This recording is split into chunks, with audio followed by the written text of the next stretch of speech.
and welcome to everyone to this afternoon's sitting of the Education Committee. So I will cover the housekeeping first and then we'll move into the main part of the agenda.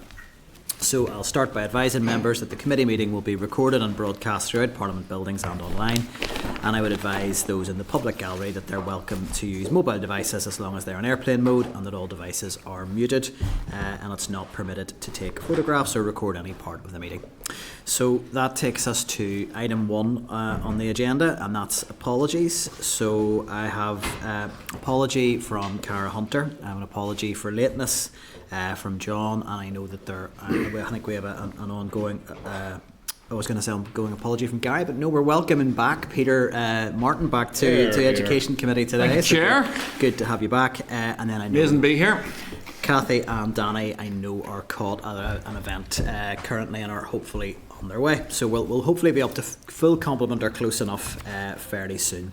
So are there any other apologies I'm not aware of? I think that's everybody covered. Yeah. Okay. Item 2 on the agenda then is Chairperson's business. I'm just going to start by making reference to the event that I've just come from and that I think that Kathy and Danny are still at. So we had Unison in the building today launching their Good Work Charter for classroom assistants. So I just want to put that on the radar. I think it's a really excellent campaign, recognising the valuable work that classroom assistants deliver in our education system every single day. And I think with some of the debates and discussions around how we reform support services for children with special educational needs, there's been an awful lot of nervousness from parents and classroom assistants about what those reforms will look like on the ground in schools.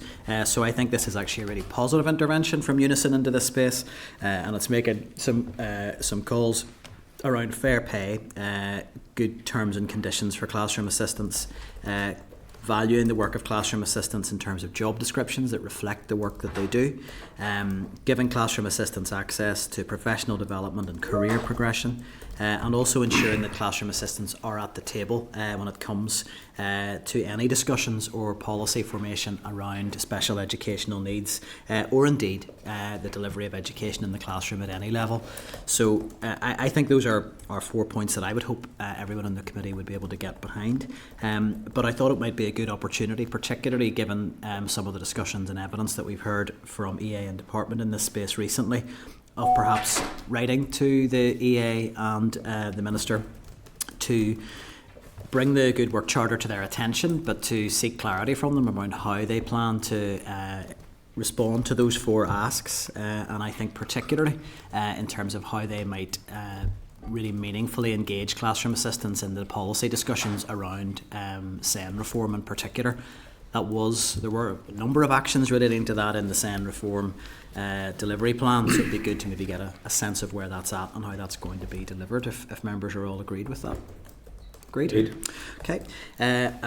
Next item in Chairperson's business, just want to draw attention to the informal meeting that was held on Tuesday with Tiny Life charity, and we heard we've had correspondence from them which we looked at last week at committee, but we had the opportunity to receive a briefing from them. So I would just encourage members first of all to take a detailed look at the presentation that Tiny Life brought to us.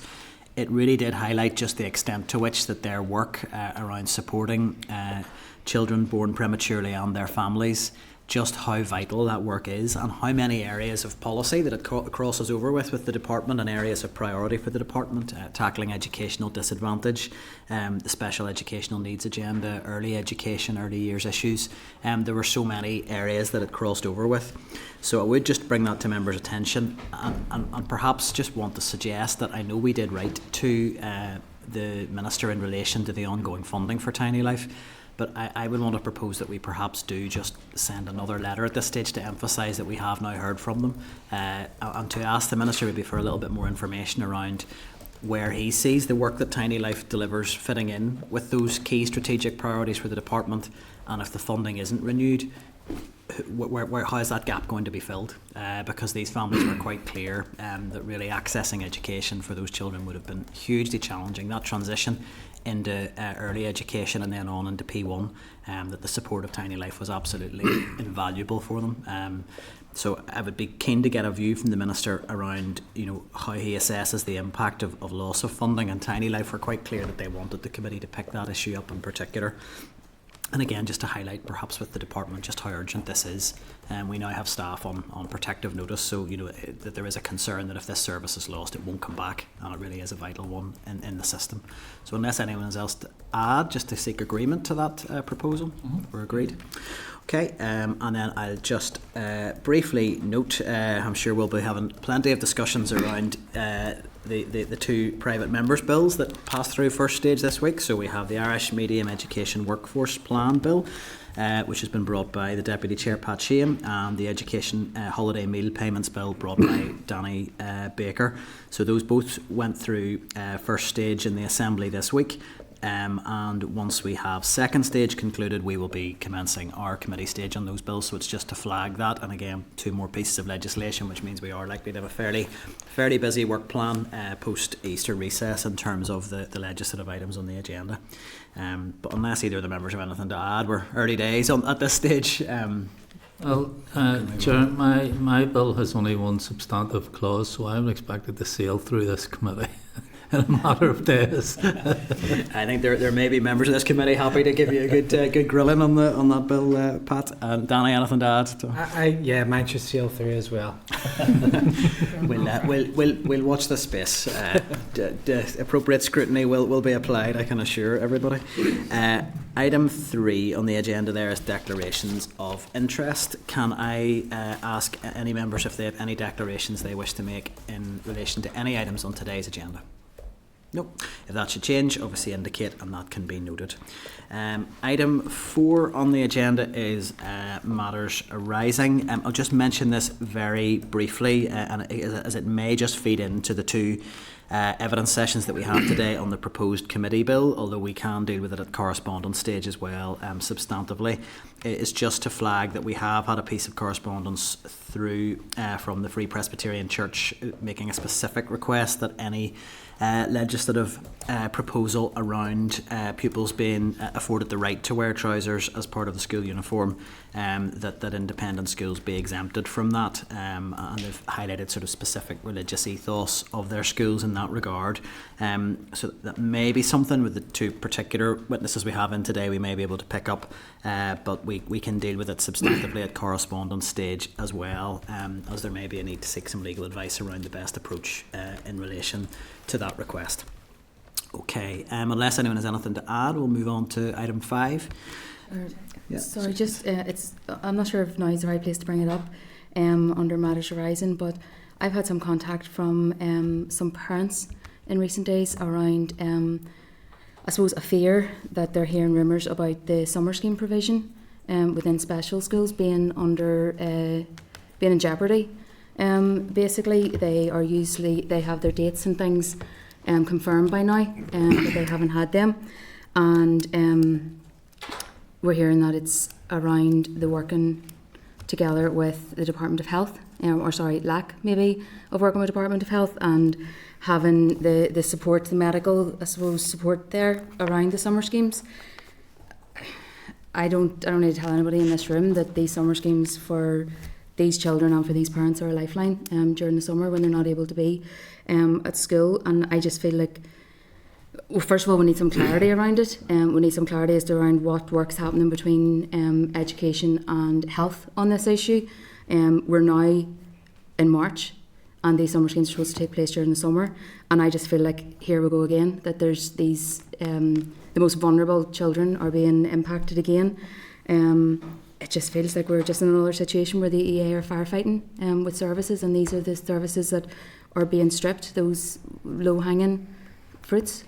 So I'd like to propose that we write to the EA urgently to see if we can get some clarity as to what's going on here and what work is being done in conjunction with health. Yeah, thank you for raising that.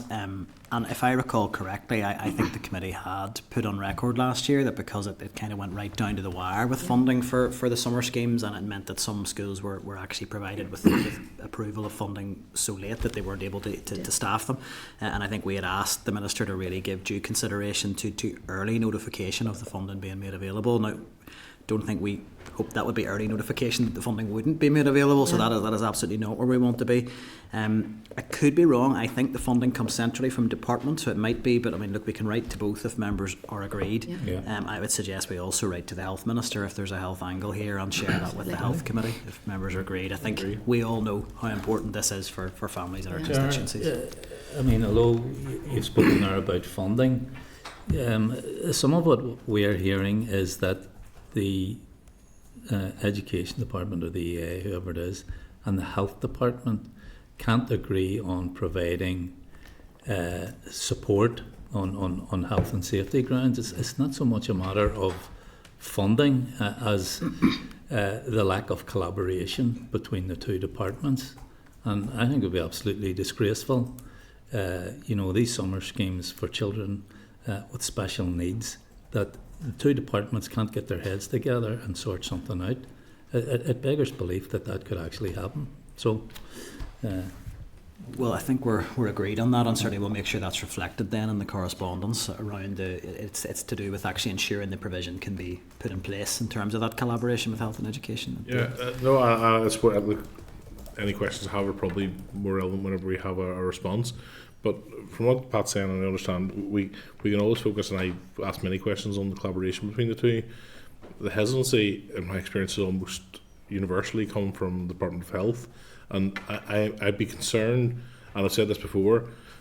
There has been instances where the Department of Education has seemed more willing, probably in schools, to look at whether there's rules that it should look to help fund or provide or support, but one concern I have around that is the precedent that ends up being set if health then see that as a opportunity to then withdraw funding and resource from every aspect that links to education or to youth from what is health provision, and I think that will actually endanger what cooperation has been explored up to now. I don't know the success issue, but my fear would be that if it from listening to the Sinn Féin contributions, that if it is a case of health, thinking again about whether it'll provide that resource, what precedent that sets going forward, because it's not realistic. Education is under strain too, and whoever the minister is in the future mandate will also be under pressure. It's not realistic to expect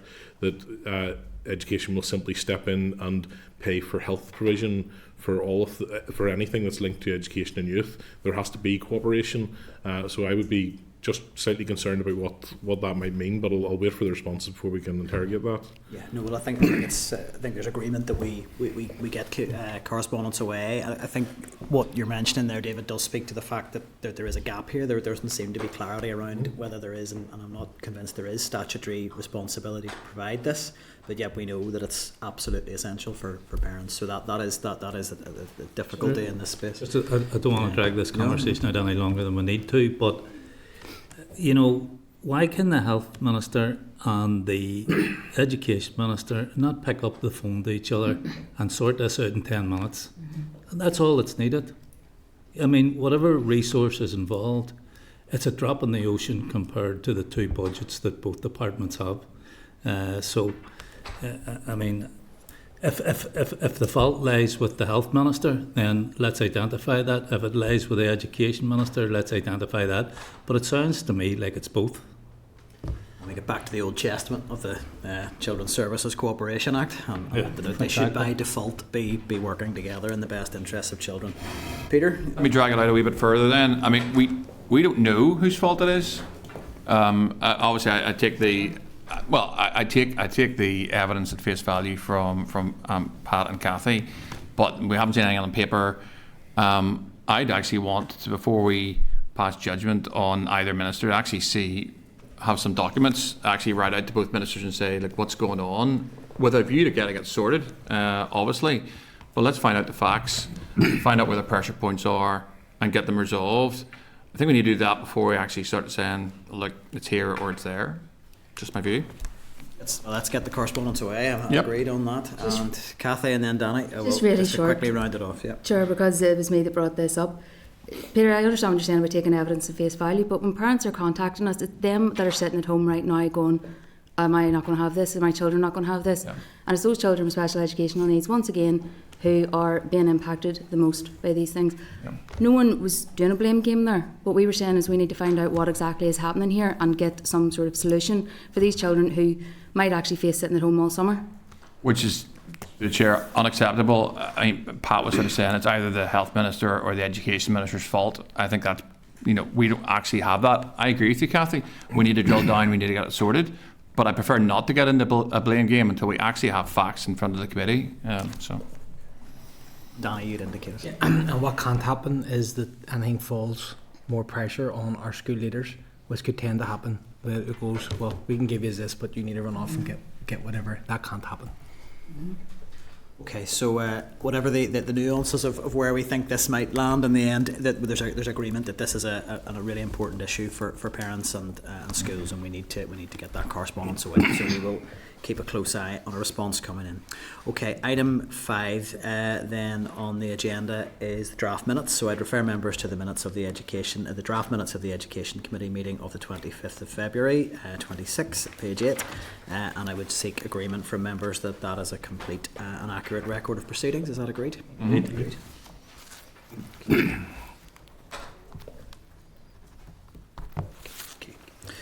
Okay, item 6 on the agenda then, so we can bring our witnesses forward. So this is in relation to the proposed committee bill to allow all pupils the choice to wear trousers as part of their school uniform, and it's an oral briefing from the Northern Ireland Commissioner from Children and Young People and their youth panel. So just while the witnesses are getting seated, I'd refer members to the note from the clerk at page 18, submission from the Commissioner on the School Uniform Guidelines and Allowances Bill at page 20, and a response from the Children's Commissioner on the proposed committee bill, which is at page 36 of your packs. So I'll let everybody just get settled. Joining us today, we have Chris Quinn, we have the Commissioner for Children and Young People. We have Laura McFall, Participation Officer from the Commissioner's Office. We have Ria Donnell and Astrid Knox, both representatives from the Northern Ireland Children Commissioners Youth Panel, and both familiar witnesses to committee from their previous campaign around being able to wear trousers at school and evidence given to committee. So look, you're all very welcome, but to Ria and Astrid in particular, you are very welcome today, and thank you for giving more of your time to help us reflect on these issues in relation to school uniform. I'm sure you probably thought you wouldn't need to come back and do this, but here we are, and we will. We look forward to hearing from you. So really at this stage I will hand over to the witnesses. Is it Chris you're going to start? Yeah. Is that right? Excuse me, I'm going to start, yeah. 10 minutes for any opening remarks and presentation, and then we'll move to questions from members, and we'll aim to keep that to around 5 minutes per inquiry. So if I'd ask members and also witnesses just to keep those timings in mind as we go through questions and answers. Over to yourself, Thank you. Chris. I'll try to keep mine as short as possible, but I just wanted to thank you again, committee chair members, for having me in front of you today. I do feel like I've become a bit of a regular fixture at this committee, but I really do welcome it. Education is such a big part of what we do in my office. So you may remember that I was here discussing the school uniform bill, and I'm sure you'll remember these two very inspirational young people who I'm proud to sit with today. And in a few moments they will give you their lived experiences of the topic we're here to discuss. So just by way of background, Nikki has provided a response to the bill covering much of this topic, and we've also made a submission to the committee survey supporting the proposal. I would say we're here today to discuss more than just girls wearing skirts. Trousers. I beg your pardon. Girls wear trousers all the time. Boys wear trousers all the time. Trousers are part of our everyday discussions on what we wear day in, day out. Importantly, we as adults have a choice, and this is something that children don't always have in school. And to be honest, I find it somewhat peculiar that where dress codes exist, they are by and large gender neutral. So, for example, here in the Assembly, the Police Service, the Northern Ireland Civil Service, but this isn't the case for children in school, and not for girls who want to do cartwheels at break time or feel comfortable in cold, wet winters. And indeed, that was your letter to me. You wanted to do cartwheels at lunchtime. So this is about equity, equality, dignity and the fundamental rights of every pupil and student in Northern Ireland. School uniform policies, despite the new guidance and the new legislation which has just come into place, still does not allow for the choice for all pupils. For too long, many school uniform policies have seemed to have been led by somewhat and so-called traditionalist views and ideas of what children and young people should look like in school, seemingly prioritised over a child's comfort, needs and their agency. This is reflected in the views of children and young people. So girls on our youth panel have told us about the stigma they feel wearing trousers, and this was provided to the committee in our submission in the survey. And there continues to be negative judgment associated with girls wearing trousers in school, but not just from their peers. There seems to be a stigma from some adults and some teachers and some school staff, and this is something that girls and young women have fed back to us. Young people have identified increased risks of bullying behaviour, and often that is homophobic, and the impact of appearing to stand out. And when these matters are addressed within the school, within the policy change, we can ensure that they have the right to wear school trousers as part of their school uniform. So as the committee has heard the last time, and throughout your call for evidence in this matter, children and young people have talked about aspects of uniform that make it difficult to walk or cycle to school, and sometimes on public transport. Having to wear skirts hinders their ability to cycle or walk further distances or play, from doing handstands and cartwheels at playtime and feeling comfortable when young women are on their periods too. By legally ensuring that girls have the choice to wear trousers in school, we aren't changing a dress code, we're upholding international rights standards under the UNCRC.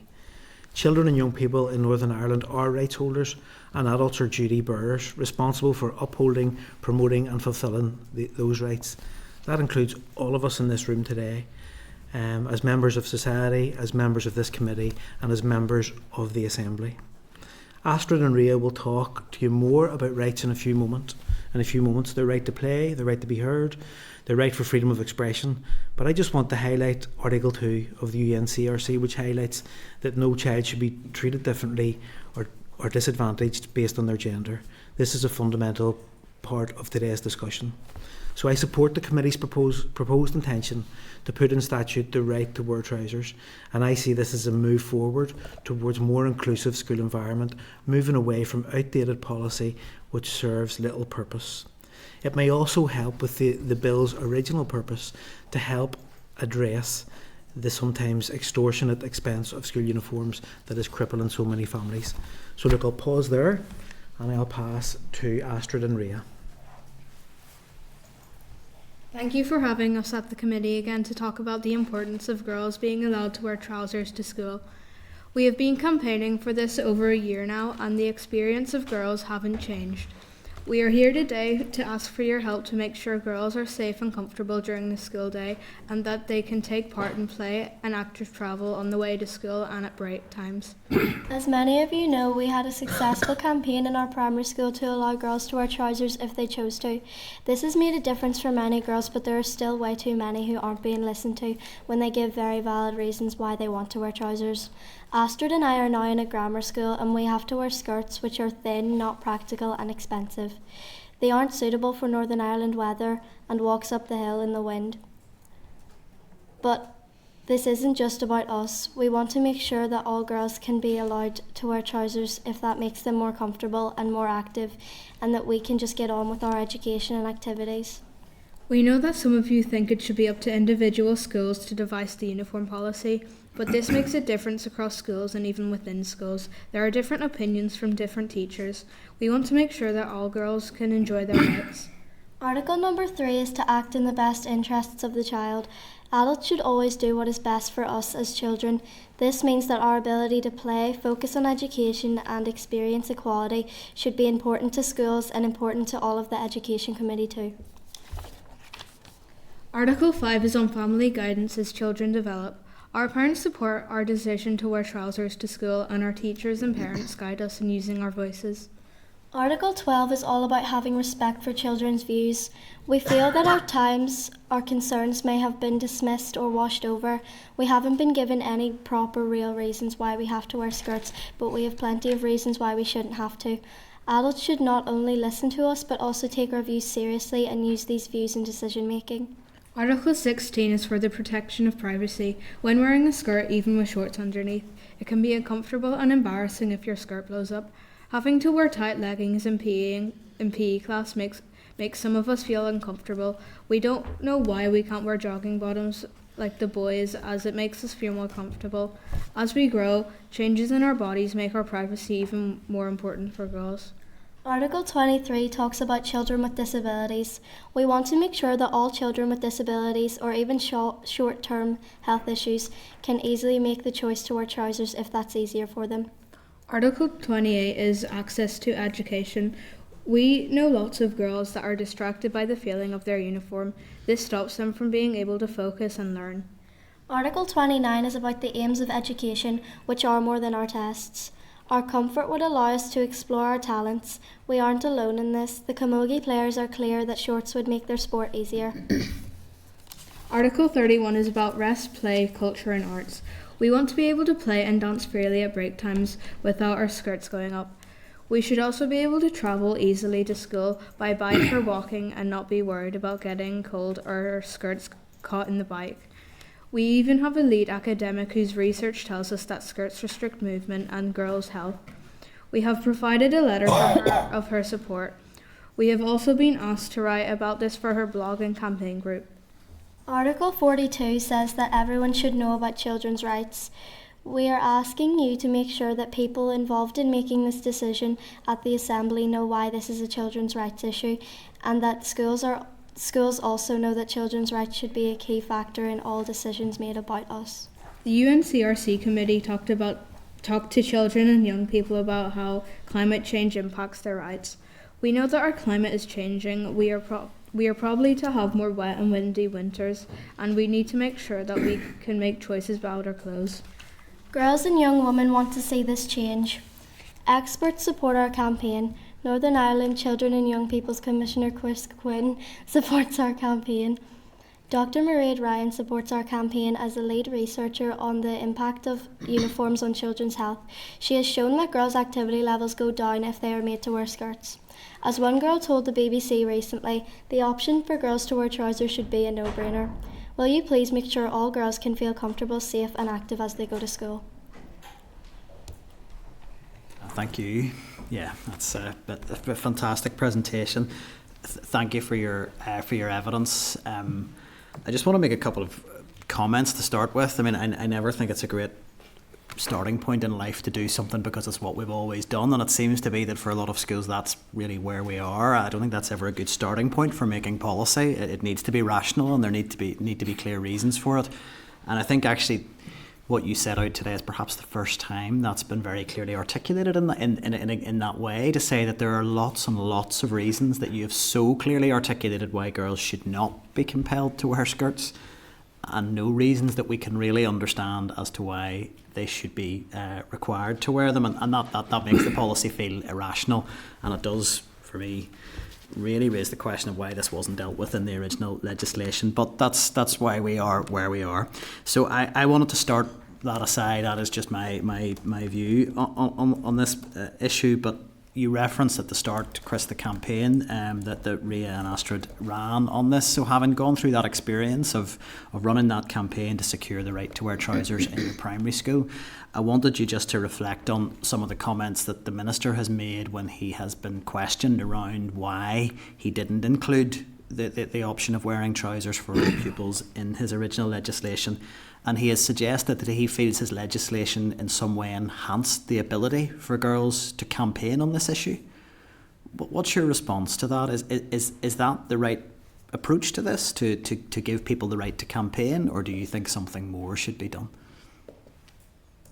I think it probably should have gone through the first time just because we have been trying so hard for so long, and yeah, we've just been doing it for so long.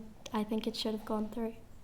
Do you think it should be up to pupils to campaign on this, or should it be those with the power to make change in our law should be actually delivering that? Well, the pupils have to wear the clothes, so they should be given the choice, I think. Okay.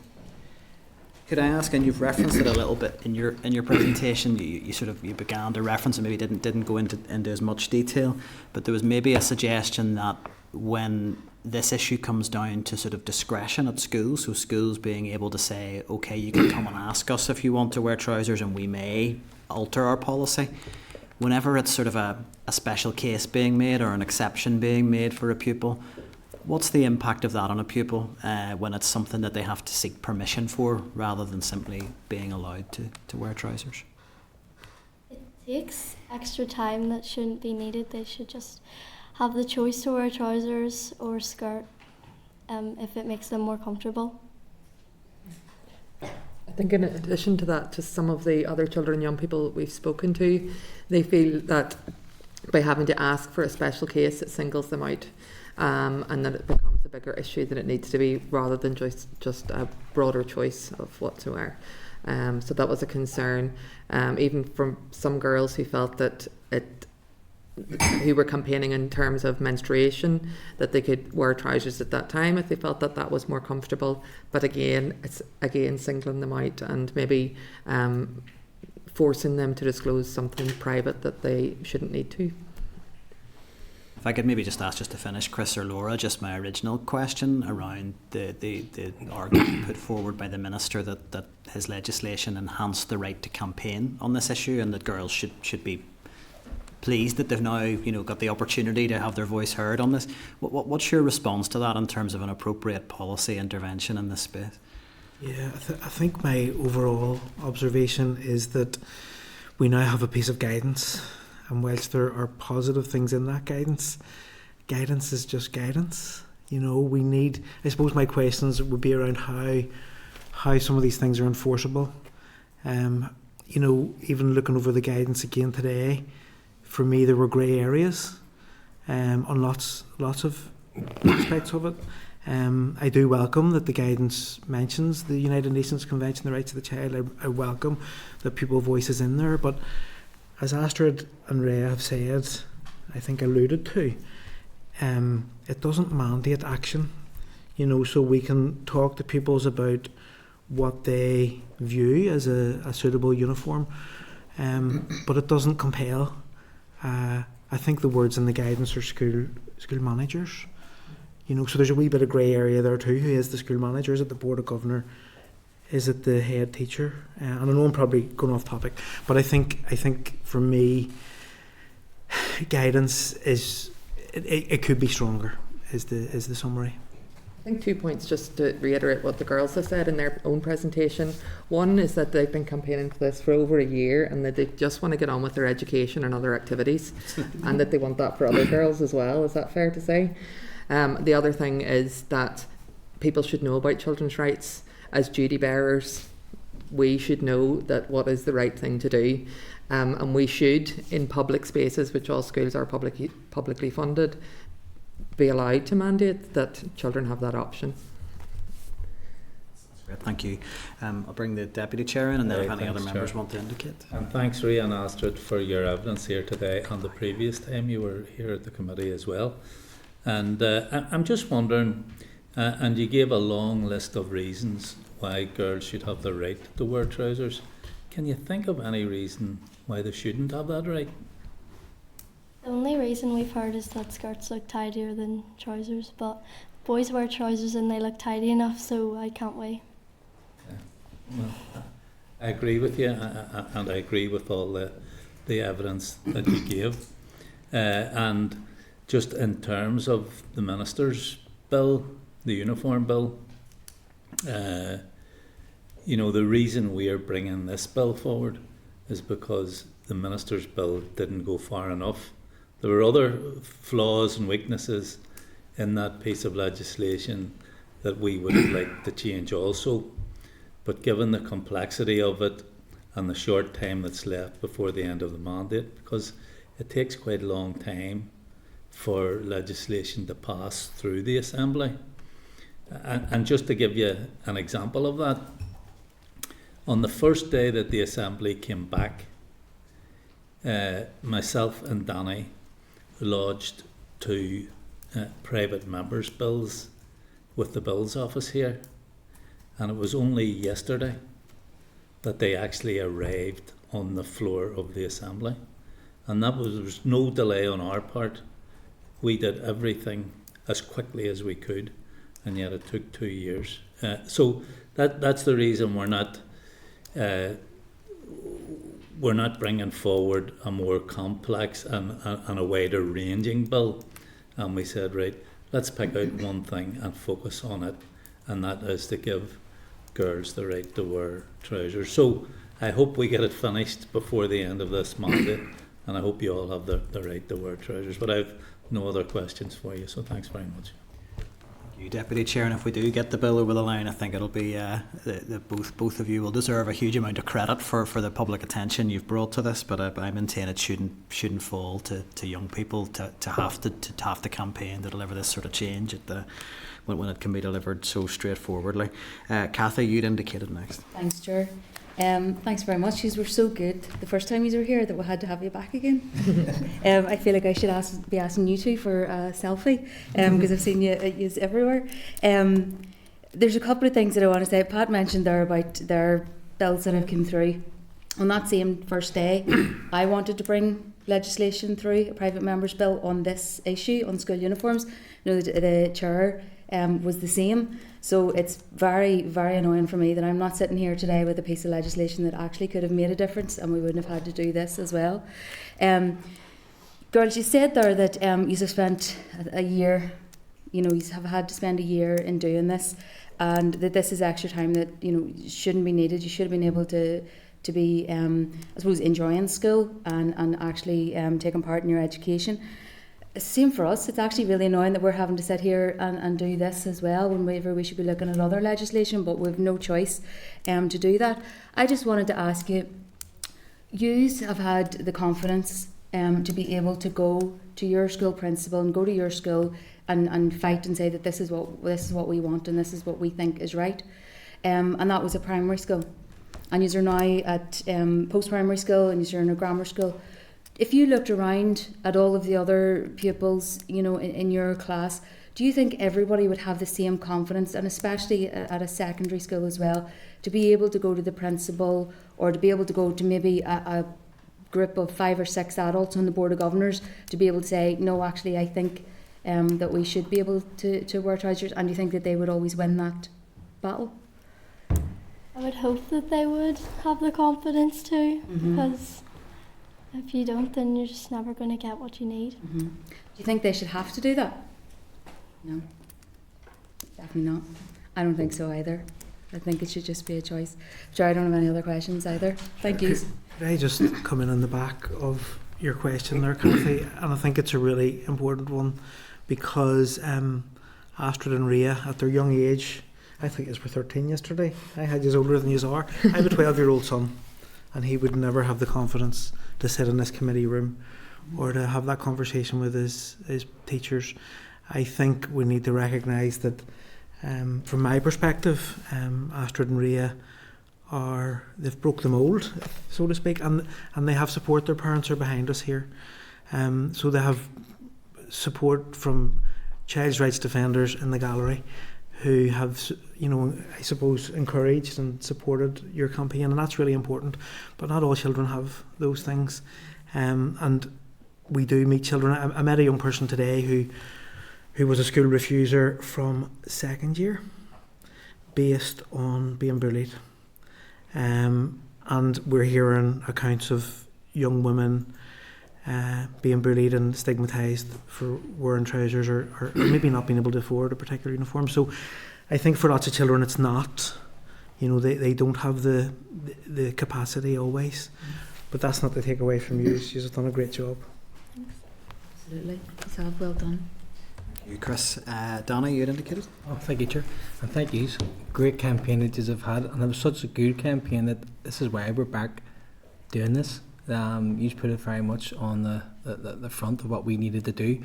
We didn't get the bill that we wanted to get as a new MLA. Very frustrating. And I remember the night that the amendments that didn't come through. It was a Friday night, and I think I paced around my own estate about 100 times in pure anger, because it was missing so much, and what it could change people's lives.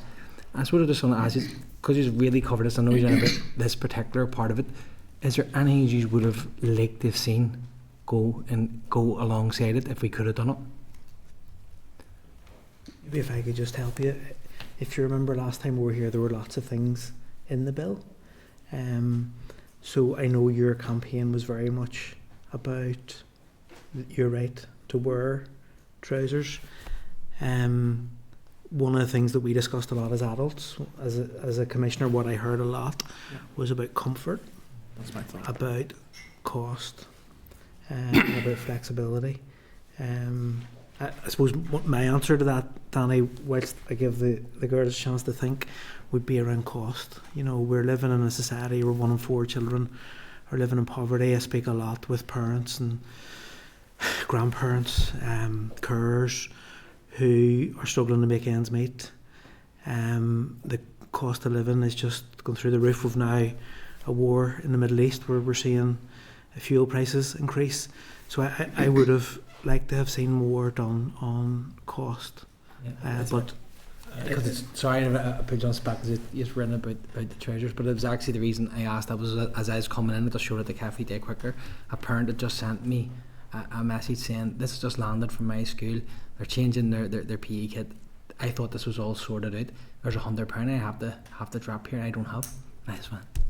There you go. Yeah. So guidelines, as just you said, is guidelines. yeah, And the comfort is probably a really important one, whether it's weather, like whether it's a coat or gloves or the scarf and all of that there. I don't know what school you have went on to, but it shouldn't be unused to have to campaign again and again. And if I could ask just maybe one favour of you, if you are going to do another campaign, because I'm hoping this one will be very successful when we get this done, would be, you know, I think young people should always be listened to and not talked down to, and it's been happening a lot. And I don't want to go completely off topic, but look, there's going to be changes to the exams that you're going to be sitting in a couple of years' time, and that would be the scrapping of AS and coursework and that. And that's just a comment on that.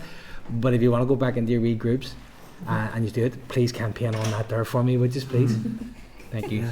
Did you have anything to add? Because I spoke over you there about things you wanted to see. No, I just agree with you about the cost. Just Okay. way too high. And when we prepared the other night, you were wearing very neat and tidy school branded sports gear, your leggings and your half zip. Yeah. You know, which it spoke to comfort and dignity. We like to wear it every day. Yeah. See? We'll go with comfort. Yeah. Thank you so much. Thank you. Thank you, Donnie. Michelle, you'd indicated next. Thank you, Chair. Thanks, everybody on the panel, for coming to see us again. Chris, you are becoming a fixture here, definitely.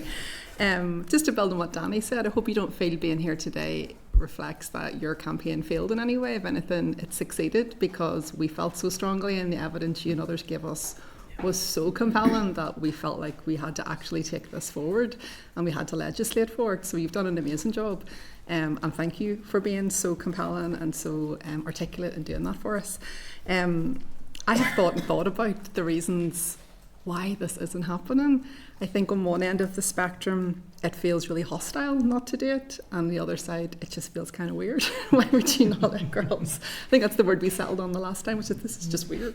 Have you come up with any reasons why you think the minister won't do this? Because from what I can tell, we're all persuaded here. There seems to be agreement within the Assembly on it. There seems to be, from the feedback that I can see, agreement within the public on it. So why do you think the minister won't do it? Have you come up with any good reasons for that?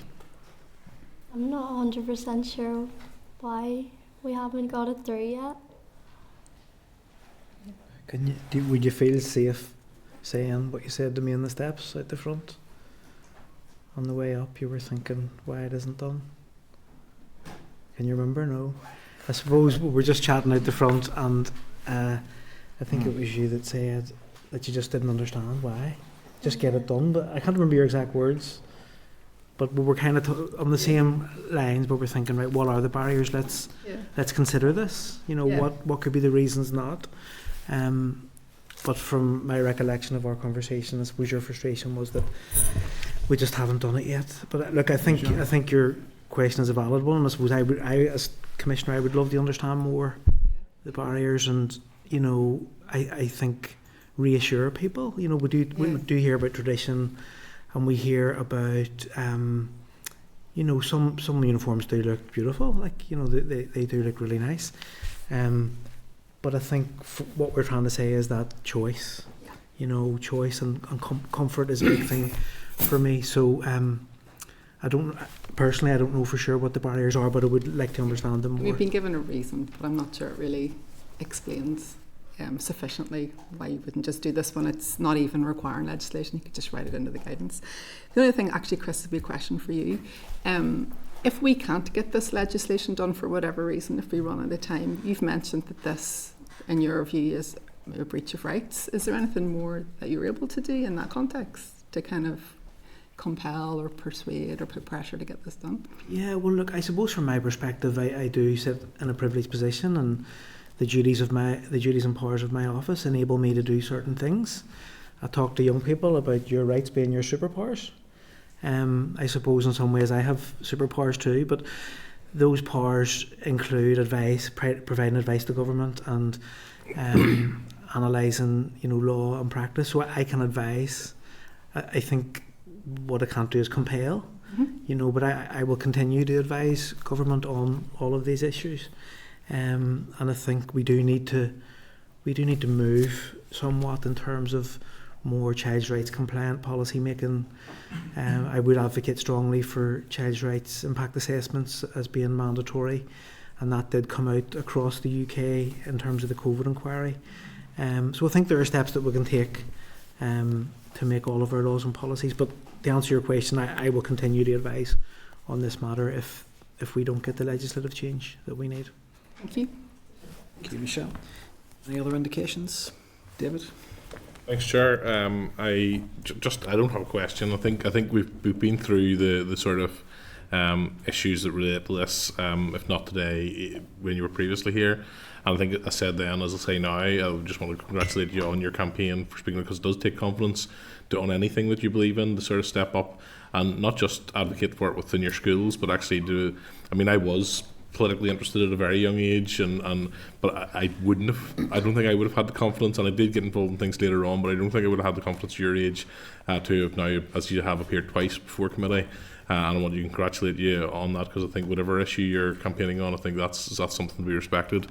I am one of those that has consistently taken the position which you've preemptively discussed within your own presentation, which is to acknowledge that we take a slightly more nuanced position. We don't oppose, and we're not opposing this legislation, but it's a consistent, and I understand there's disagreement on it, but I hope you will understand it's been a consistent position of our party to respect the independence of schools in terms of their ethos and decision making, and the rights of boards of governors to make decisions around that. And I understand that you take a different view in that, and that's okay too. But I just think it's right that we put on record that, and I don't speak for the Minister, I don't speak for the department, and he can articulate, I'm sure, for himself in that regard, but certainly my feeling is that it's probably around that aspect of just not feeling that everything should be legislated for in primary legislation and be dictated to schools across the board. And there's different views, and there always has been, not just in this issue, but in every issue. And I understand that this is an issue that seems a lot more simple, and why can't we just go with that? And I understand that, and it's one. I think there's probably more support for it on than there has been on other issues. But that's just the outline to give you the respect in terms of articulating our position. That is our position. But just to say, well done coming and articulating your view again here today. And I suspect you may well see the success of the campaign at the end, regardless of what our position is. To say we don't oppose it, but we're just taking a slightly more nuanced position. Thank you, and thank you, Chair. I just come in the back of that, sorry, just from other young people that I've spoken to, in terms of, we understand that that's your position, that schools should have that freedom. However, there's a lack of clarity on what the mandate of boards of governors are in terms of their duty as duty bearers in delivery of children's rights, and whether they, as all government is, we know that we have a duty to deliver on children's rights, but whether that is actually the case for boards of governors, and therefore why perhaps this could be an instance in which we could be stepping in there in order to protect children's rights completely. Understood, and look, we all look at these issues, and we will know that there are competing narratives sometimes around various rights, and as I'm sure there would be if we got into that kind of discussion on this, and it's not the sort of place that this discussion has been here yet. So I mean, I don't mind saying on record, I mean, I am not always a fan of the of supranational organisations and the overarching legal frameworks that come with them, and that's not just around, and that's not specific to any particular, whether it's UNCRC. I don't particularly think that we should be subject to any supranational organisation in that regard, and the legislation that comes from it, I reject that in general. But so it's a narrative that I'm probably not comfortable with anyway on a personal basis. But nevertheless, I understand the point that you're making. But I think even within that framework, I think there are competing narratives that happen, and I would probably take a different view on that. But on this particular issue, our position is that we don't oppose it, and we won't be opposing it going forward. Thank you. Thanks, Chair. Thank you. And John, as you indicated, as I was late, I'll just stick to one question. First of all, I have no issue with the principle that girls can wear trousers. I think sometimes it's undermined when then people start saying boys can wear skirts, because I just see trousers as unisex in many ways in adult life, and I just don't see an issue for children. So I've no problem with you at all in that campaign, and well done for what you've done. One thing about PE, I speak to, I go around a lot of schools, and I know that a lot of girls drop out of PE from, I think is it year 10? And some of them cite the PE kit. Is there anything you think that could be changed around that? Apologies if this question has been asked, that would actually encourage girls to stay in PE, that would make them more comfortable, make them feel more comfortable to stay doing PE after year 10? Well, I don't know about other schools, but for our school it's leggings that we're to wear, so maybe if we could wear jogging bottoms or something more like comfortable and not as tight on your legs.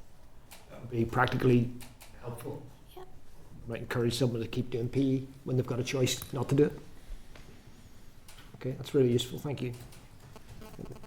Have you anything? I'm very conscious that you haven't had the chance to speak. Well, to add with the PE kit, we also have the choice to wear shorts, but every morning whenever I see girls in their PE kit, I also see like their shorts are really short. So I don't know if they're like forced to get them that short, or maybe like there's different gender bases of the shorts, but maybe if like we had access to longer ones, that would be maybe a choice.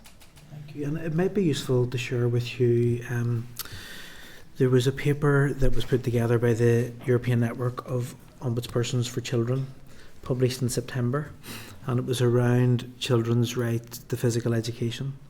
I think if we share that paper with you, it might be useful. And Laura, please do help me here. But from memory, the young people from across Europe, including Northern Ireland, were telling us things like hygiene was an issue. So after sport, young people wanted the facility and the time to get washed in safe environments. They wanted time to recover, so rest. And they also wanted, there was big conversations about water actually, and rehydration. So them things, whilst them things aren't gender specific, it may be worthwhile sharing that paper with you. Rice and Ted lift sold boats, it'll still encourage more people and then more girls, because I just notice a lot of girls dropping out of PE. Yeah. I think it's something we should be addressing for 100%. healthy minds and bodies. Okay. Thank you. Well, I think that brings the evidence session to a close. So, look, thank you particularly to Rhea and Astrid for presenting again. Always conscious, never an easy environment to come in to present to a committee here in the Assembly. So thank you for being prepared to step up and do that. And thank you to Chris and Laura as well. Okay. Yeah. And I dare say you might see Rhea and Astrid MLA in right. I think so. How long have we got? What age is 12? Yeah. 12. So you can stand for election when 18 or 16, 18. So 6 more years. First and Deputy First Minister right here. Thank you. Thanks everybody. Okay. So just while the witnesses are making their way out, the evidence captured there will be has been recorded by Hansard, so can be added to the bill evidence. Is there anything else anyone wants to add, Deputy Chair? Given that David has said his party won't be opposing this piece of legislation, and also that they don't want to be prescriptive for schools, that they want schools to have their own independence, in that case, would the members of the DUP on the committee not use their influence with the Minister to put this into the guidelines? That would mean, 1, there would be no need for legislation, and 2, a lot of time would be saved both in the committee and in the chamber itself. I mean, it seems like a simple solution to whatever problem it is that you have. I mean, I'm happy to raise it. I think it's on record that our position at this time has been not to actively support, but also not to oppose, and that. I mean, the Minister will. I don't speak for the Minister. I don't speak for the department. But I mean, I'm sure he's aware. I know he's aware of what's going on in terms of the committee discussions around this, and he will have heard your requests. He'll have heard other requests, and I'm sure give it due consideration. That's not a decision for me to make. I'm certainly not around this table. But I say I'm happy to raise it. But that's. I mean, it's reflective of our position at the moment, whereby we take a slightly more nuanced position. We're not actively supporting it, but neither are we opposing it. So, well, I mean, realistic. I know you don't speak for the Minister or the department. Realistically, this bill is going to have support. It will pass through the Assembly. Whether it happens in this mandate or the next mandate, it's going to happen one way or another. And you know, if you want schools to retain their autonomy, the way to do that is to arrive at a compromise where the legislation or the proposed legislation is withdrawn. And if the Minister was to give a guarantee, I mean, given what has happened previously, we would need to see it in the guidelines. But if I saw in the guidelines that girls were to have the right to wear trousers, I would support withdrawing this bill. I'm sure that's been given. Brief response. I'm sure that will be given consideration, but I'm not in a position to, give. I mean, the Minister will come to his conclusion on that and make it clear if he changes position on that. Perhaps if I could just come in at this point before I bring Michelle in. I mean, I know we have attempted to reach out to the department on this point. Might be more appropriate to write again to the Minister to again just extend that olive branch. It seems like there's maybe even cross-party consensus coming around this, and again, I have no interest in using up Assembly time for something that can be dealt with more quickly. There would be cross-party consensus. I know. Michelle? Yeah, I'm not going to labour it at all. I think there's points as well, Pat, in a member statement. It's unusual that we have consensus on something, and there's a lot of frustration from the public that we are productive enough here, we don't get things done. This is a quick, easy one to get done. I don't think would be any popular uproar if we did. It's also just the point that if the Minister or the Department were prepared to be prescriptive to schools, you wouldn't have statutory guidance at all, and we do. So there is a preparedness to tell schools what to do in terms of uniform. We're just not prepared to do it on this issue, and that's the bit that makes it feel hostile to girls or weird when it comes to girls, that this is where you draw the line. Girls have to ask for their rights in 2026, ask to behave like suffragettes back in the 1900s. Like, it's just so not in keeping with where we are in 2026 that it would be wonderful if there was some common sense, and we hear that word a lot in the chamber from your colleagues. Some common sense here would be welcomed graciously, and I really mean that. I think the evidence from the two youth panel members was really clear, and I think policy has to feel rational if it's going to have support, and it just doesn't feel like we're in a rational space with this. But Dana, you'd indicated. Yeah, since it's a one item bill, it's very short. I'm just wondering, could the minister give up half an hour of his time to come in and sit with us and senior officials and try and get this done? Like half an hour to his day could save so much going forward here. Well, I think to maybe just to draw the item to a close, and again we're going to hear a little bit more evidence on the committee bill just in the next item, but would there be agreement among members? And look, I appreciate that there are different positions from different parties here, but I know that we have written to the minister on this point before, but I think it seems to me that there is a value in having another opportunity as the evidence is really crystallising that this is quite a straightforward intervention, and to ask again if their consideration would be given to either meet with the committee to review whether the guidelines could be amended to deliver the same policy outcome, if members are agreed on that. Agreed. Okay, so that takes us on then to the next item on the agenda. It's item 7. Just checking the witnesses are here yet.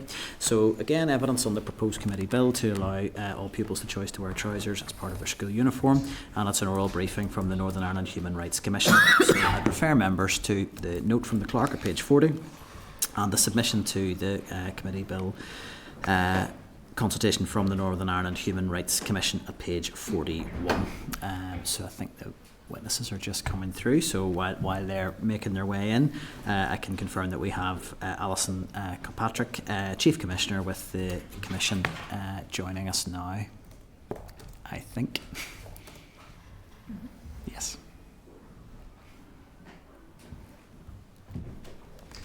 Good afternoon.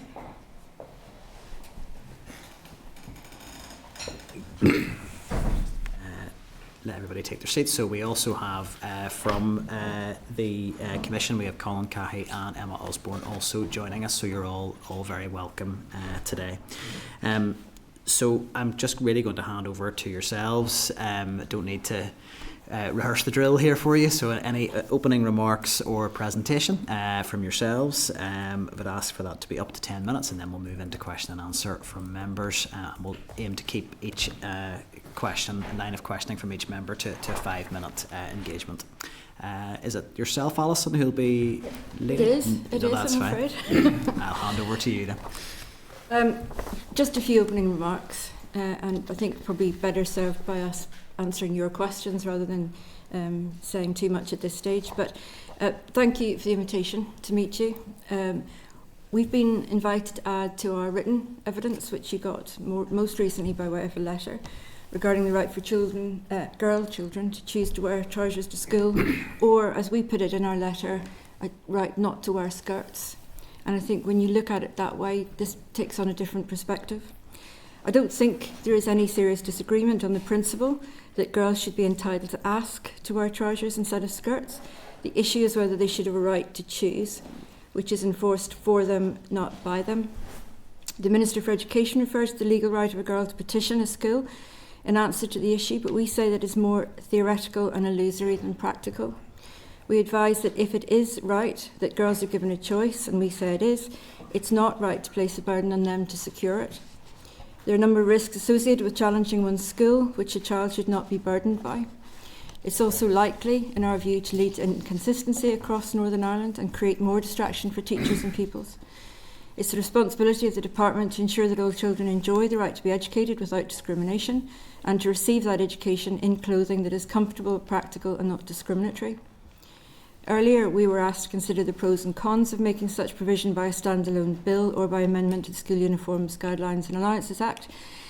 An amendment is likely to be a quicker process, but we know it doesn't necessarily mean that. A standalone bill allows for more comprehensive consideration of the issues.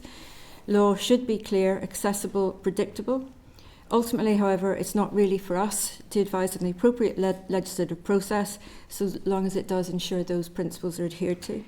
In our written evidence, we offered 3 key considerations for requiring choice to be offered: the potential for discrimination otherwise, its impact on and interrelationship with violence against women and girls, the associated cost of uniform skirts compared to most standard uniform trousers. That's not meant to be an exhaustive list.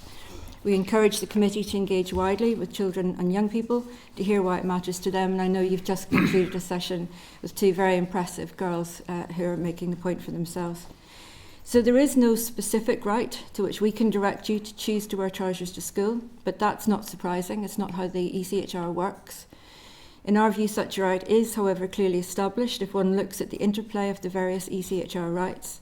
Those include the right to personal autonomy, the right to privacy and physical integrity, the right not to be discriminated against, the right to full gender equality, and the right to be free from violence and the threat of violence and abuse.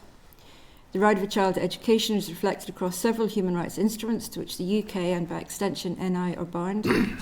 Most notably, the principle that the best interests of the child are paramount runs through Human Rights International, but also has been enshrined in domestic law for many decades. The absence of choice for girls to wear trousers to school has gendered implications. For example, it has implications for girls' ability to comfortably manage menstruation.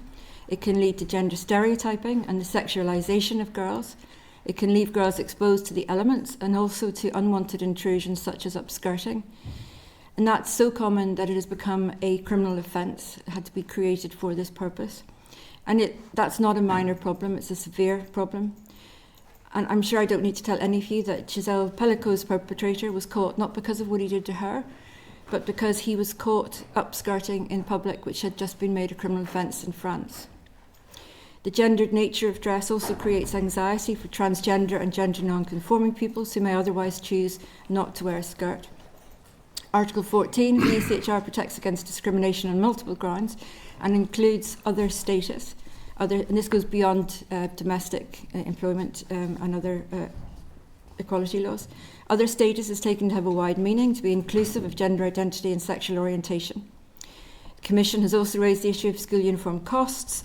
School skirts in secondary level education are often specific to the individual school and more expensive to purchase than the generic school trousers that are available readily in most supermarkets. This is an additional uniform cost incurred by families of girls.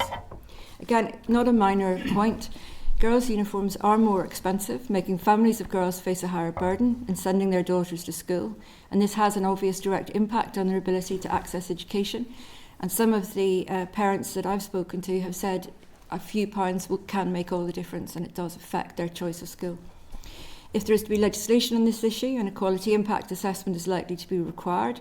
It's also a requirement that legislation does not conflict with the Human Rights Act, so a human rights impact assessment is necessary. Our advice notes that any legislation should consider its impact upon the state's obligation to prevent violence against women and girls. And we repeat, as we did in writing, allowing girls to wear trousers will not prevent violence against women and girls if it was only that easy.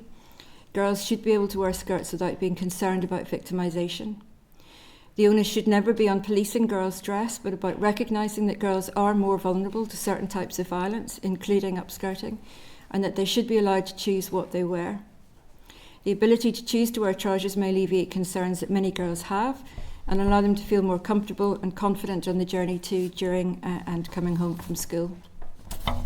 In the development of forthcoming legislation, we encourage the committee to engage with children and young people, as you have been doing, their parents and representative organisations, and also to monitor the application of the law.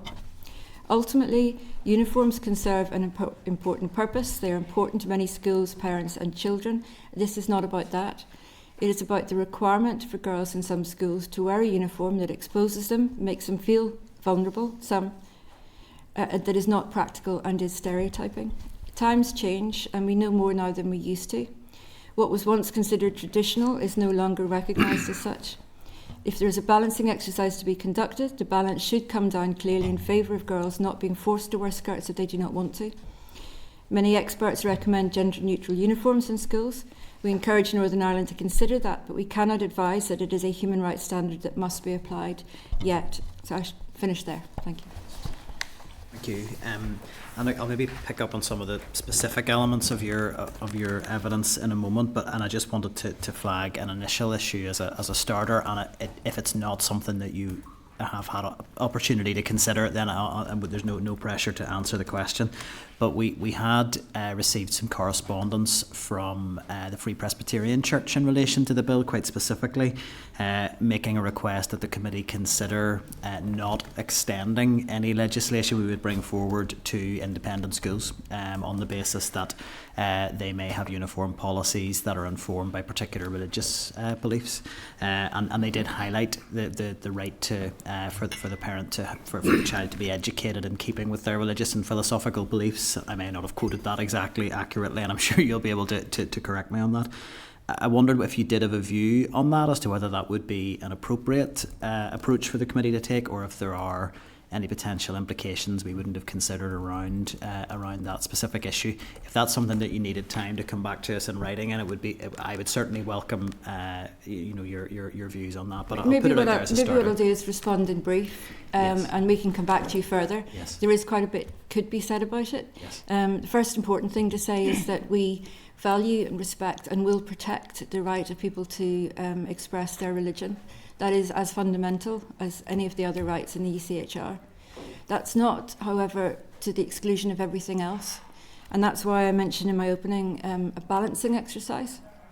There are lots of religious expressions that are curtailed in schools already for the best interests of children and for consistency across Northern Ireland. So we do dictate to schools in many different ways what can and can't be done with children. Usually for the best interests of the child, but sometimes just for good regulation of schools as well. So, no, I wouldn't say that there was a justified exemption for something like this. It would need to be, there would need to be a very cogent argument as to why it was reasonable, necessary, and why it was in fact a demonstration of religion, and that it couldn't be expressed other than by a child choosing not to wear a skirt. So it's I haven't heard the rationale for why it's a religious expression for a girl to wear a skirt to school. If there is such an argument, then that will feature in the balancing exercise. But I think it would be wrong to think that schools' individual ethos can dictate what society determines through the legislation to be appropriate for schools. No, thank you for that. And look, it may be, we can agree at the end of the session if members are agreed that we could potentially share the correspondence just to hear your response from that rights perspective. I think because it was framed in those terms in the correspondence. Yes, and I can go into more detail on this, but Yes. there are some cases exactly on this, not on the right of girls to wear trousers or not to wear trousers in religious schools, but lots of other religious wear or jewellery or whatever it should be. So it will be helpful if we analyse those cases and just give you a summary of them. I think that would be helpful evidence, but we'll get a committee consensus on taking that forward, and there may well be need to seek advice from Assembly Legal Services around other aspects of it again, as they don't receive state funding, these schools, so there may be an argument on those on that basis as well. I wanted to ask just really quickly, you'd mentioned right at the outset of your evidence around maybe the language about the right not to be required to wear a skirt rather than the right to choose to wear trousers. Could I just ask you to comment on that, and is that something that you think we should be considering and how we would frame any legislation? I think it does give a different sense of what we're actually talking about. And I'm sure you heard from the girls, I didn't hear their evidence, but I have heard them before. The right to choose a particular item of clothing is not really what it's about. It's about being able to wear something that covers you, that looks the same as everybody else in the school, even the boys. It's about not being exposed to the weather, not feeling exposed to threats or risk from other boys or men on the way home. And as somebody who was a girl very, very many decades ago, it's not trivial. It is something that girls grow up knowing why it's important. Unfortunately, most girls will give you an example of why a skirt or a pair of trousers has made a difference to them, why they may choose not to. Now, if a girl wants to wear a skirt, that's her choice as well. And that's why we're putting this as the right to choose. That's helpful. I mean, look, we can reflect that when we engage with the drafter as well to sort of see where the language might land. I'll just ask one other question. You referenced Article 10 of CEDAW, and you state that it requires states to take all appropriate measures to eliminate discrimination against women in order to ensure to them equal rights with men in the field of education. In terms of where the previous legislation landed and not addressing this issue around wearing trousers, do you think that all of those necessary appropriate measures were taken, or would the bill being proposed by committee enhance that and take that a step further in that direction? In our view, it would enhance it, so it would be positive. It could have been done in the original bill, it wasn't. That doesn't mean we'd identify breach as such. However, we would say where there is the possibility to make such a difference, and the experts across the world, and certainly Europe, but across the world, seem to agree that it does make a difference and that it is gender stereotyping, then it can result in exposure to violence and abuse of girls. So that being the case, if there is a step that can be taken, then the state has an obligation to take that step. We would say this is one step. It's not the only one, but it is one. Thank you. I may have a final question, but I'll see where other members go. The last point I would simply add to that is we're not just talking about threat of violence or abuse, we're talking about people who may have already been subjected to it. And I think, again, if you speak to women or girls who have been subjected to any sort of assault, the choice to wear a pair of trousers is not a trivial one, and it's not a fashion choice. That is very helpful. Deputy Chair, and then I'll see if any other members want to come in. Thanks, Sharon. Thanks, Alison, for your contribution so far. I'm going to ask you a similar question that I asked the two girls when they were in earlier. Can you think of any reason whatsoever why girls should be required or forced to wear a skirt rather than any other sort of attire? I sitting here as the Chief Commissioner of the Human Rights Commission and as a lawyer, no. The answer is no. Whether somebody has another reason, which is not legal or human rights based, that's for them. But I can't see a reason that would justify the requirement. Okay, that's straightforward. Not anymore, certainly. Yeah, and that's straightforward. That's the same answer as we got from the previous witnesses as well. And for the life of me, I can't think of anything. And what annoys me about this process is that, I mean, the Assembly gets lots of bad press, and much of that may be deserved. I'm not going to ask you to comment on that. We get it too. But so some of this, you know, there is support within the Assembly for this proposed piece of legislation. If we get a fair wind and we have enough time, it's going to become law. However, the Minister could stop it all just by issuing a statutory guideline within the piece of legislation that has passed into law recently. And as I said, I'm not going to ask you to comment on it unless you do, but I suppose I'm just making a political point. You know, given the fact that the Assembly does get bad press, we're accused of not doing enough. We're trying to bring in a bit of legislation that the Minister could finish right now just by issuing a statutory guideline to schools to give girls the right to wear trousers. So I'm just leaving it there. If you want to comment, go ahead. If not, that's good enough. That's me finished, Chair. Yes, good. We still, I think, would say that for certainty and consistency. But yes, in the meantime, that is an answer. If it was statutory guidance, it had to be complied with. Thanks. Thank you. John, you'd indicated? Yeah, thanks. That was really useful. You say in your evidence trans and gender non-conforming students can face humiliation through gender uniforms. Now, to me, there's danger that we're losing the common sense around the skirts, because I agree, if a girl wants to wear trousers, she can. But we then get into, can a boy wear a skirt? So my question is, in your support for a girl being able to wear trousers, you mentioned the risk of upskirting. If someone was saying a boy should have the right to wear a skirt, that boy clearly would have an increased risk of upskirting if they were wearing a skirt. Logically.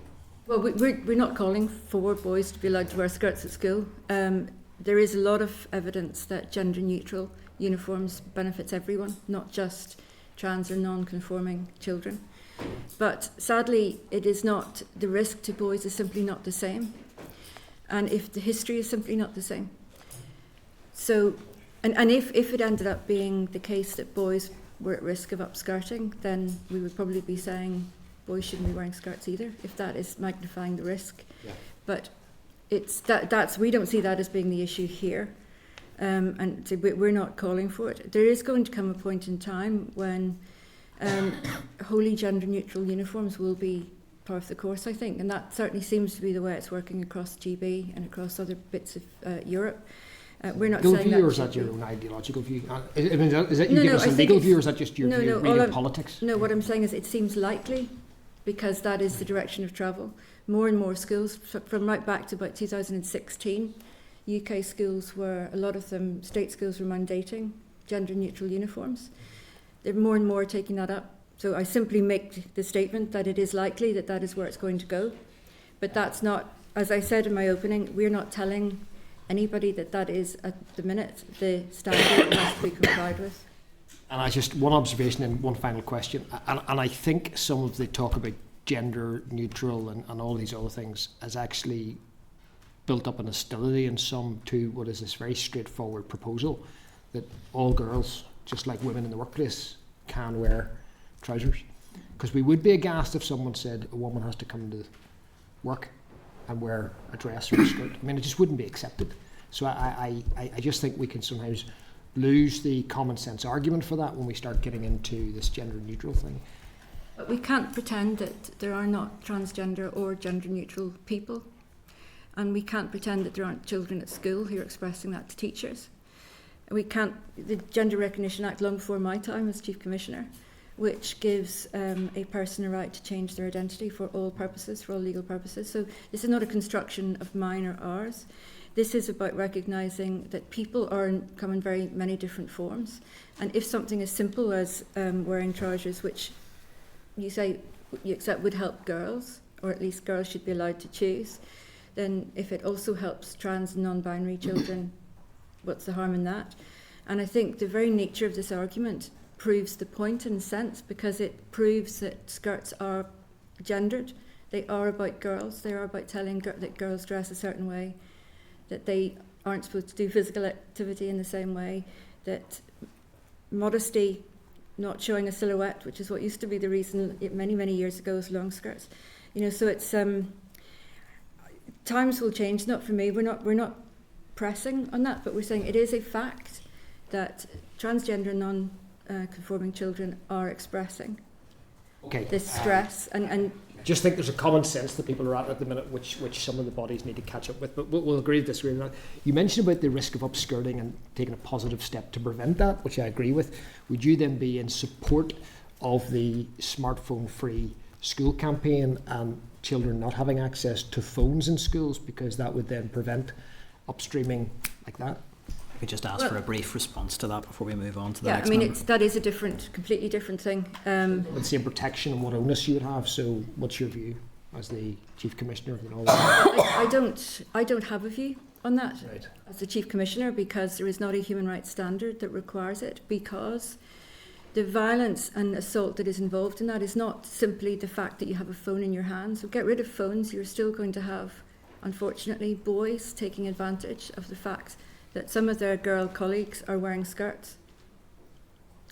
And so there is when you mentioned upskirting, then that was just a red herring, so it's not really the issue at all. The issue is the individual. So it's entirely it's a big part of the issue. The fact of the matter is girls have to go into school and do everything they have to do at school wearing something that does not cover their legs or conceal necessarily their underwear. If upskirting is to be defined by the use of a phone to record an image. No, but upskirting is Did you a different mention upskirting? thing. You introduced it. Upskirting is simply one of the things that girls are subjected to. A very significant one. You said it was a rising John issue. had just had said that was It's, a final, could read it final into the point because recording. No, it is a- sorry, John, excuse me.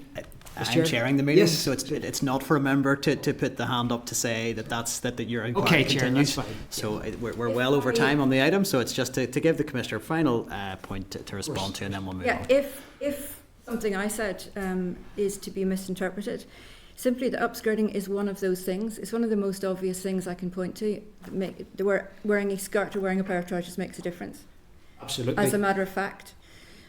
And the fact that a boy has or has not got a phone in his hand is going to make it easier for a boy to upskirt and take photographs. That's part of the offence. But it does not stop assaults in other ways. And there weren't mobile phones in my time when I was at school, but there were still assaults that happened because girls were wearing skirts and boys were wearing trousers. I want to stamp it out totally. Upskirting should be suspension, extreme discipline, criminal offences potentially, which is why we need to be careful about lowering the age of consent. It would be a free-for-all in schools and allowing children to have phones, but I note you just don't have a view on that. Well, my view is what I've said. I can't point to, what I'm here is to point to recognised human rights standards. There isn't one in relation to children having phones in school, and that's why I'm not going to stray into my personal view. You don't have a right to have a Well, phone in school. I'm going to draw a line on Thanks, it. Chair. I'm not saying there's a Thank right you. to I have a apologise phone I cut either. across you. That is in full flow. us. Point of order, Chair. Yes, Deputy. Just John made a comment there that people would be aghast if women were told they had to wear skirt into work. In the letter from the Independent Free Presbyterian schools, they state that female teachers, have to wear skirts into work. So, just for information, I'm putting that out there. Certainly, I am aghast, and I go to church myself, but I'd be aghast to ask any woman to go into a workplace.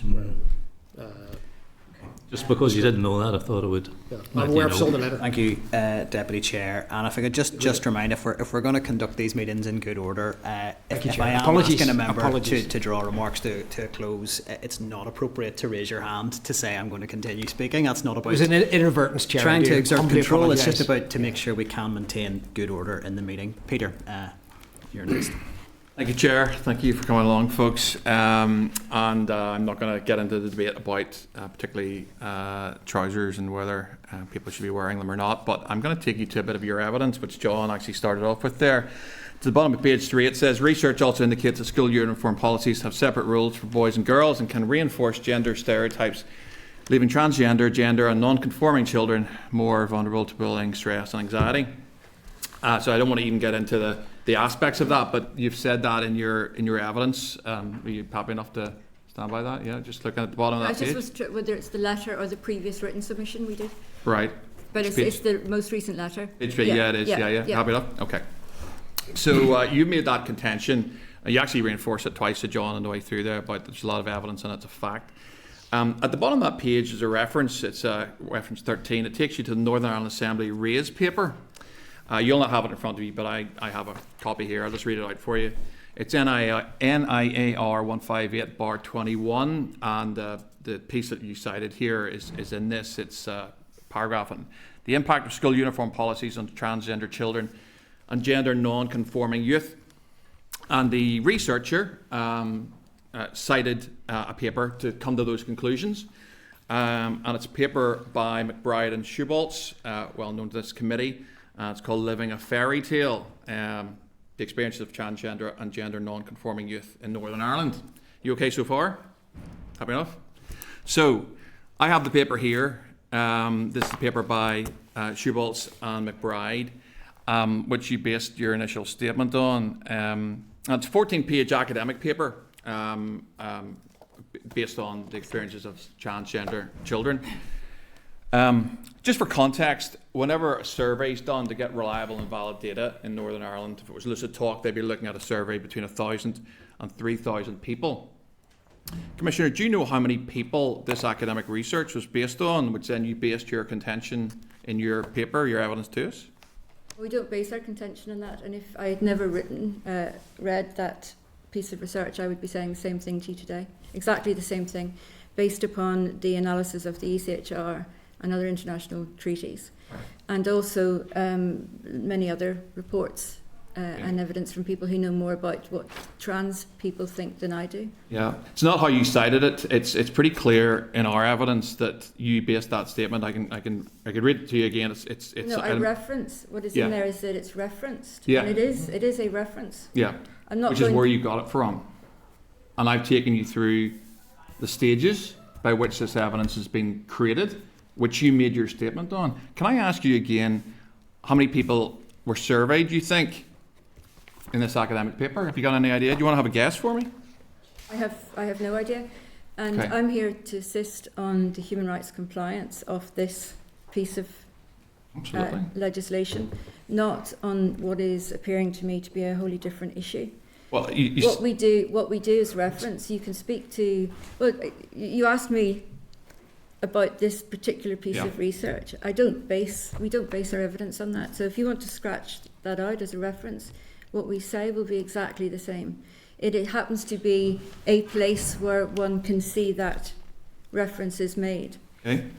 So you provided written evidence to this committee. You've just used the phrase "you could scratch that out," despite the fact that your written evidence, this committee, is based on trail that I've just explained to you, on this paper. That's where your evidence comes from, because you've referenced it there. Where I'm disagreeing with you is that you say my evidence to the committee is based on that piece of research. It's simply not.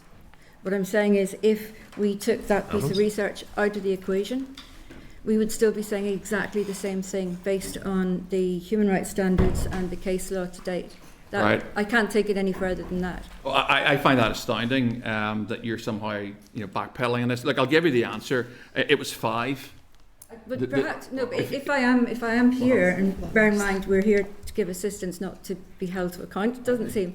But, I'm just questioning the validity and research of your evidence. Perhaps you could explain to me what was a backpedal, and I can answer that then. I think that's yeah. fair. You just said to rub out the reference. No, I said you could. One could. Mm-hmm. Yeah. You said it was based. Our evidence is based on that research. Yep. It is not, and I'm saying if we never read that research, based on everything else, we would still be giving the same evidence. I'm not asking about everything else. I'm simply following the evidence that you've submitted to this committee and looking through the paper trail, which leads me to this paper, which is based on the experiences of 5 individuals. Okay. Now, I have to say that based on that, I don't know if that's commonplace for your office, that you would make an assertion, which is what this evidence to us is. Okay. And when somebody spends some time and actually looks back where that came from, they find it's based on 5 individuals. Okay, actually 3 individuals. The researchers use something called snowballing, which is you go to the 3 individuals and you ask them, do they have some friends who could give evidence on this issue? Okay, it's called snowballing in research. Now, Peter, just there's so many questions, Chair, so I'm finishing here. Yeah. I mean, I just think it's astonishing and poor that it took me 45 minutes to take an assertion by your office and actually find out that assertion, when you trail it back, is based on the experiences of 3 individuals, 5 if you count the snowballing, and that's frankly astounding for me. Wow. We are short on time, but I think it's appropriate. But I'm happy to leave it there, Chair. Yeah. Can I simply say, first of all, to say that I made an assertion based on research is simply not correct. That is simply not what we're doing here. But I'll share with let my colleagues also go back to that piece of research. And you can point to research all over. I'm sure you can point to research as well. I appreciate it, Commissioner. In the interest of time, I think just to allow a response, and then we'll have to draw this one to a close. Yeah. And in terms of the advice that we're providing to the committee, it's based on international human rights. So we're drawing on, as we do in that paragraph, a number of reports from international human rights treaty bodies. So if you look at the third sentence, from the UN Independent Expert on the Protection Against Violence and Discrimination based on Sexual Orientation and Gender Identity, and they've highlighted that trans and gender non-conforming students can face humiliation through gendered uniforms. And the sentence that you refer to, we're saying that research indicates, we're not basing it entirely on that. We have a number of sources that we're citing there in terms of the impact that may have, and then we're applying the international human rights framework from that. Yeah, as a committee member, I can only go what's in front of me. I think we'll have to draw a line because we're way over time. I think you've made your points clear, and Commissioner has had the opportunity to respond. Michelle, you'd indicated next. Thank you, Chair. Honestly, This is like, we just had a wonderful evidence session with some young people about what is a really simple and straightforward legislative proposal, that it's descended into an absolute spectacle to score some culture war points is just beyond depressing. And I just needed to say that before I can even form a question. Thank you for coming here and giving us serious evidence. I would like to ask you a question that's pertinent to the legislation that we're discussing, and not just for, I don't know, a TikTok or internet points. I'm not really clear what any of that was about. We're talking about rights and girls' ability to engage with their education, for example. Can you maybe perhaps speak to how that's compromised if their uniform makes them uncomfortable, or even to the extent that they don't want to attend school? Can you speak to that? Sorry, that's a poorly framed question, but... We touch on it, and I'm sure the girls spoke to you about their experience, and I know they're going to be watching this evidence session. And if this was turned into an issue simply about trans and non-binary, I think they'd be very disappointed. They made it very clear that it's not about that. But having said that, I think there are lots of reasons why wearing a skirt can make a significant difference on a child. One is a post-pubescent child who may be menstruating.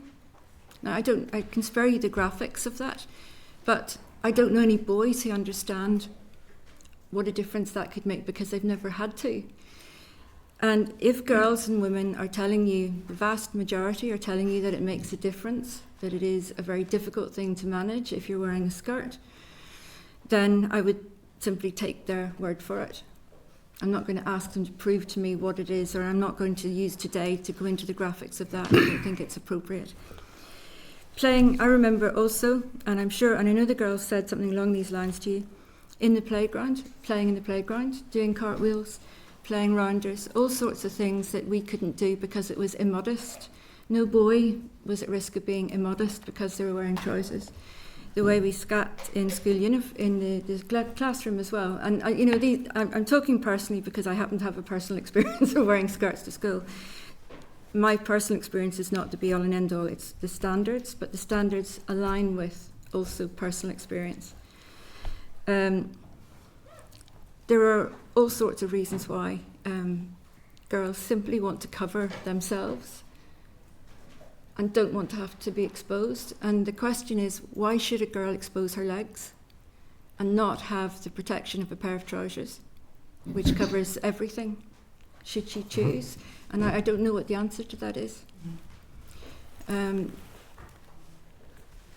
I maybe add something? Yeah, sure. The UN CEDAW committee, I think this is something that is quoted in our evidence, has identified girls managing menstruation as a barrier to education. They've stipulated that directly, and if a pair of trousers is something that helps girls better manage that, then that would go some way to removing, or to at least minimising that barrier as much as is possible. So I think that would be a good example of removing a barrier. Thank you. The only other question, these are genuine questions from my understanding.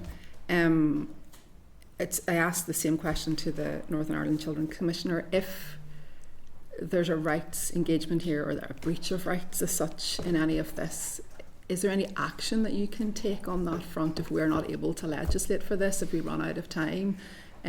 Or is it just, it really is just our jurisdiction to create this legislation in the absence of the Minister acting? Is there anything, is there a legal proceeding? Is there a complaint? Is there anything like that would be engaged here?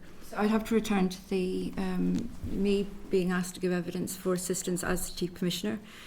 There is not a standard that I can point to in ECHR, or a case which I can point to say you go along to court and you tell the judge that this is what you're also entitled to. It would be possible, I think, to mount a challenge, and it would be for a girl, probably, but it doesn't have to be a girl, to mount that challenge. The question whether a school should be required to do it, as opposed to whether a girl should be allowed to petition a school, that's another different issue. Okay. We have not chosen to bring a case like that. We don't think the law is advanced enough for us to bring a case like that, but we do think that if you look at all the rights together, that there is clearly an entitlement there.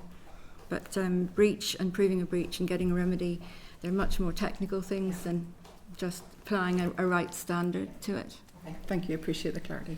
Thank you. Thank you, Michelle. Danny, had you indicated to want to come in? I haven't got any other indications. I think you did earlier, perhaps in the previous exchange, but just checking you're still looking in. I wasn't planning to come in, if I'm being honest, because like, you're here for a specific reason, and I thank you for that there. I find it very difficult listening to people saying across to you, are you still with me here? Common sense. It's so... I'm not trying to refrain from saying things, but it's not professional whatsoever. On behalf of myself and sitting here, I apologise for that, because I think it's completely wrong. And I suppose it makes it very important that we do actually put things probably in legislation to protect the rights of our young people, and that's all young people, because very clearly there's a certain minority that is under attack and will continue to come under attack from all different sides of the world, but particularly by politicians. That makes it even more dangerous. So sorry, it wasn't really a question. I'm just very frustrated listening to that there. I apologise. Thank you, Danny. David, you'd like to come in? Sure. I'm not going to go down that debate again, but what I would say, following on from what Danny has said, is that I mentioned, I think, previously here, that sometimes in terms of appointment of commissioners and various different individuals that this assembly has chosen to appoint over time to do various pieces of work, I think there's a degree of outsourcing things that should be decided and done by politicians.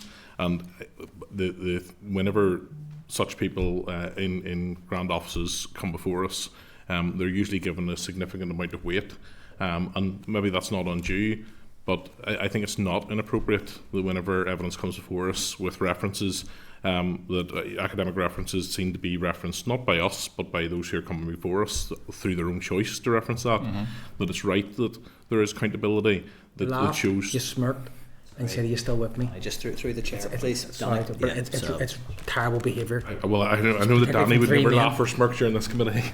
Right enough. I don't think it's right. Well, Danny's apology is not on our behalf. I have to say, holding people to account, holding people to account, and appropriately scrutinising the evidence brought to us by witnesses is absolutely appropriate for this committee. I want to return though to the issue of the.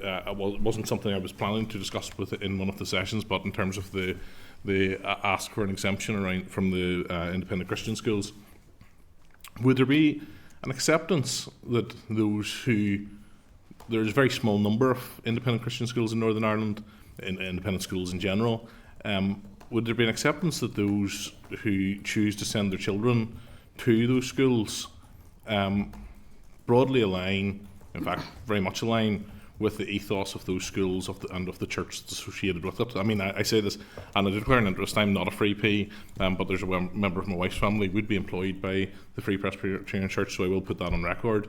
But those who send their children to these schools are aligned with the faith of the churches that are aligned with the schools. Can I just clarify two things? Firstly, I can't make this committee or anybody else do anything. We are here to offer our advice. So we are appointed to give advice. Yes. You can ignore it. Yes. And frequently do, and quite rightly, if you disagree with it. You are the legislators, and that's why I've put the evidence the way I have. Secondly, we're not saying that schools have to mandate charges for everybody. We're saying girls should be given a choice. That's where our evidence stops. And lastly, in relation to the research, as I say, I think you're overstating the importance of that research. I don't discredit the research, however, and if you do discredit it, maybe you have other research that says something different. The quality of research isn't dependent on the number, solely on the number of people interviewed. You had 2 young girls here today. Their evidence is not discredited because there's only 2 of them here. So if there is another reason why to discredit the research, but as I say, we draw from, as Colin made clear, we draw from all sorts of sources. We don't put it forward because we expect you to accept it. It is what's out there. We draw from all these different standards. If I was to give my personal view, or Colin, or probably all 3 of us might have a different view on this, But we are united on the standards, and that's, I think, what's important for when we come in front of a committee. I think it's appropriate that it's been shown what weight we should give it in that regard. But I don't want to go. I think we've had an exchange of views on that between yourself and Peter, and you've spoken to it there. But I guess I want to say, do you think that if you don't mind, I have a set amount of time, and I would like to return to the issue that the substantive issue that was asking the question on, and that is that do you really think it's an appropriate application of international human rights? And I have issues, as I've said, with UN overbearance, I think, in terms of affairs in sovereign states. But do you really think that the appropriate application of human rights legislation is to dictate to small religious schools whether their pupils should have the right to, or whether they have the right to dictate their uniform policy or not? We're not saying they have a right to dictate. We're saying children should be given a choice. That is very different.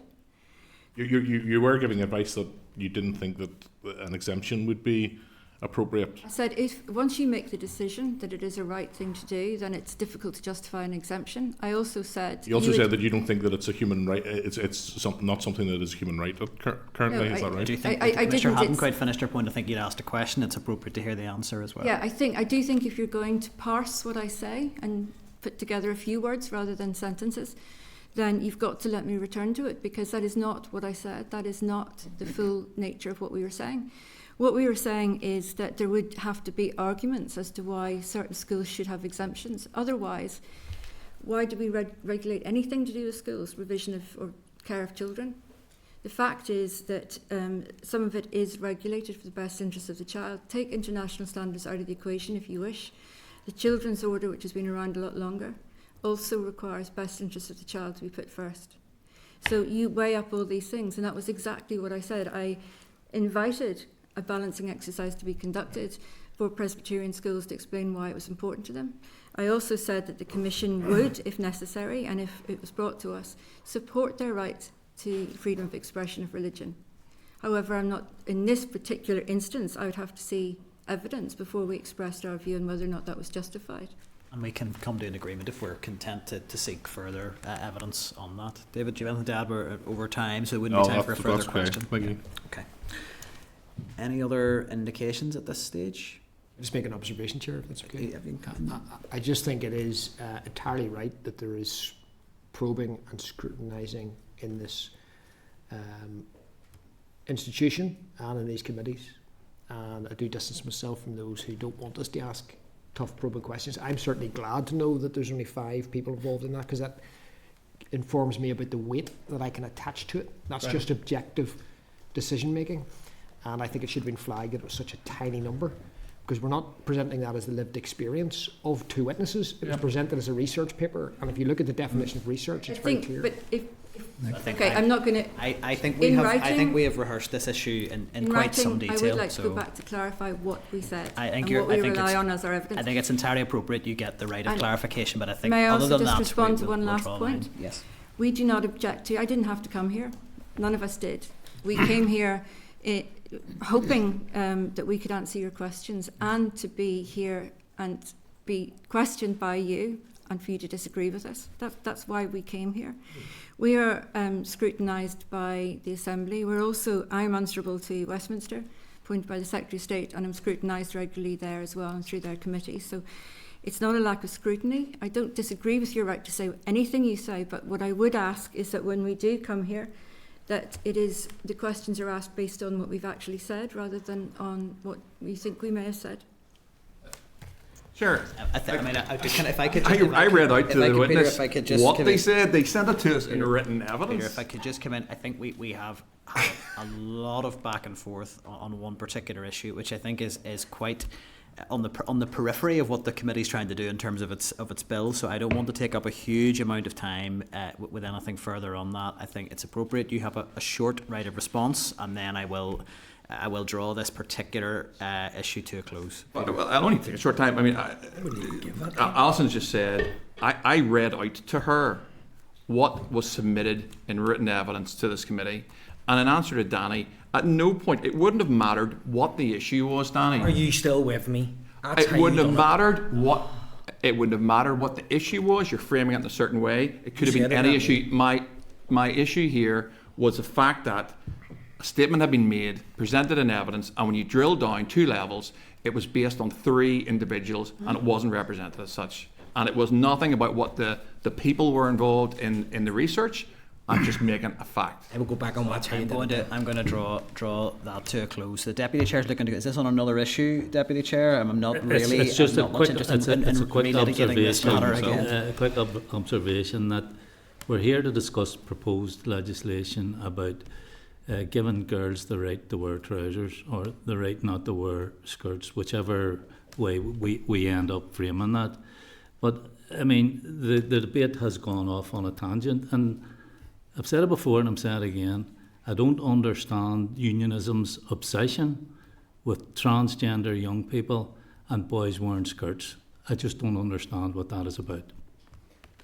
Can I have one last chance of just correcting Yes, the record, please? I have to. If I can just be clear, I and I think it's appropriate. As well, I want to Yeah, reply, so I I think read out what our I want, evidence says. I want to be fair to everybody in the committee. I'm also very conscious that we have strayed very far from really the scope of this evidence session, which was specifically on the committee bill, because it seems to me we've become fixated on a footnote in a letter, which I'm not convinced is great use of committee time, but members can use their time in the committee as they see fit and have the right to do so. So if you wish to correct the record, and then I think every member has had the opportunity to speak to this issue. It was insinuated towards my own contribution as well, Chair. So if you're going to allow, I think, my colleague to come in, I think my request is right to reply. We'll give the Commissioner the right to correct the record, and then I am drawing this evidence session to a close.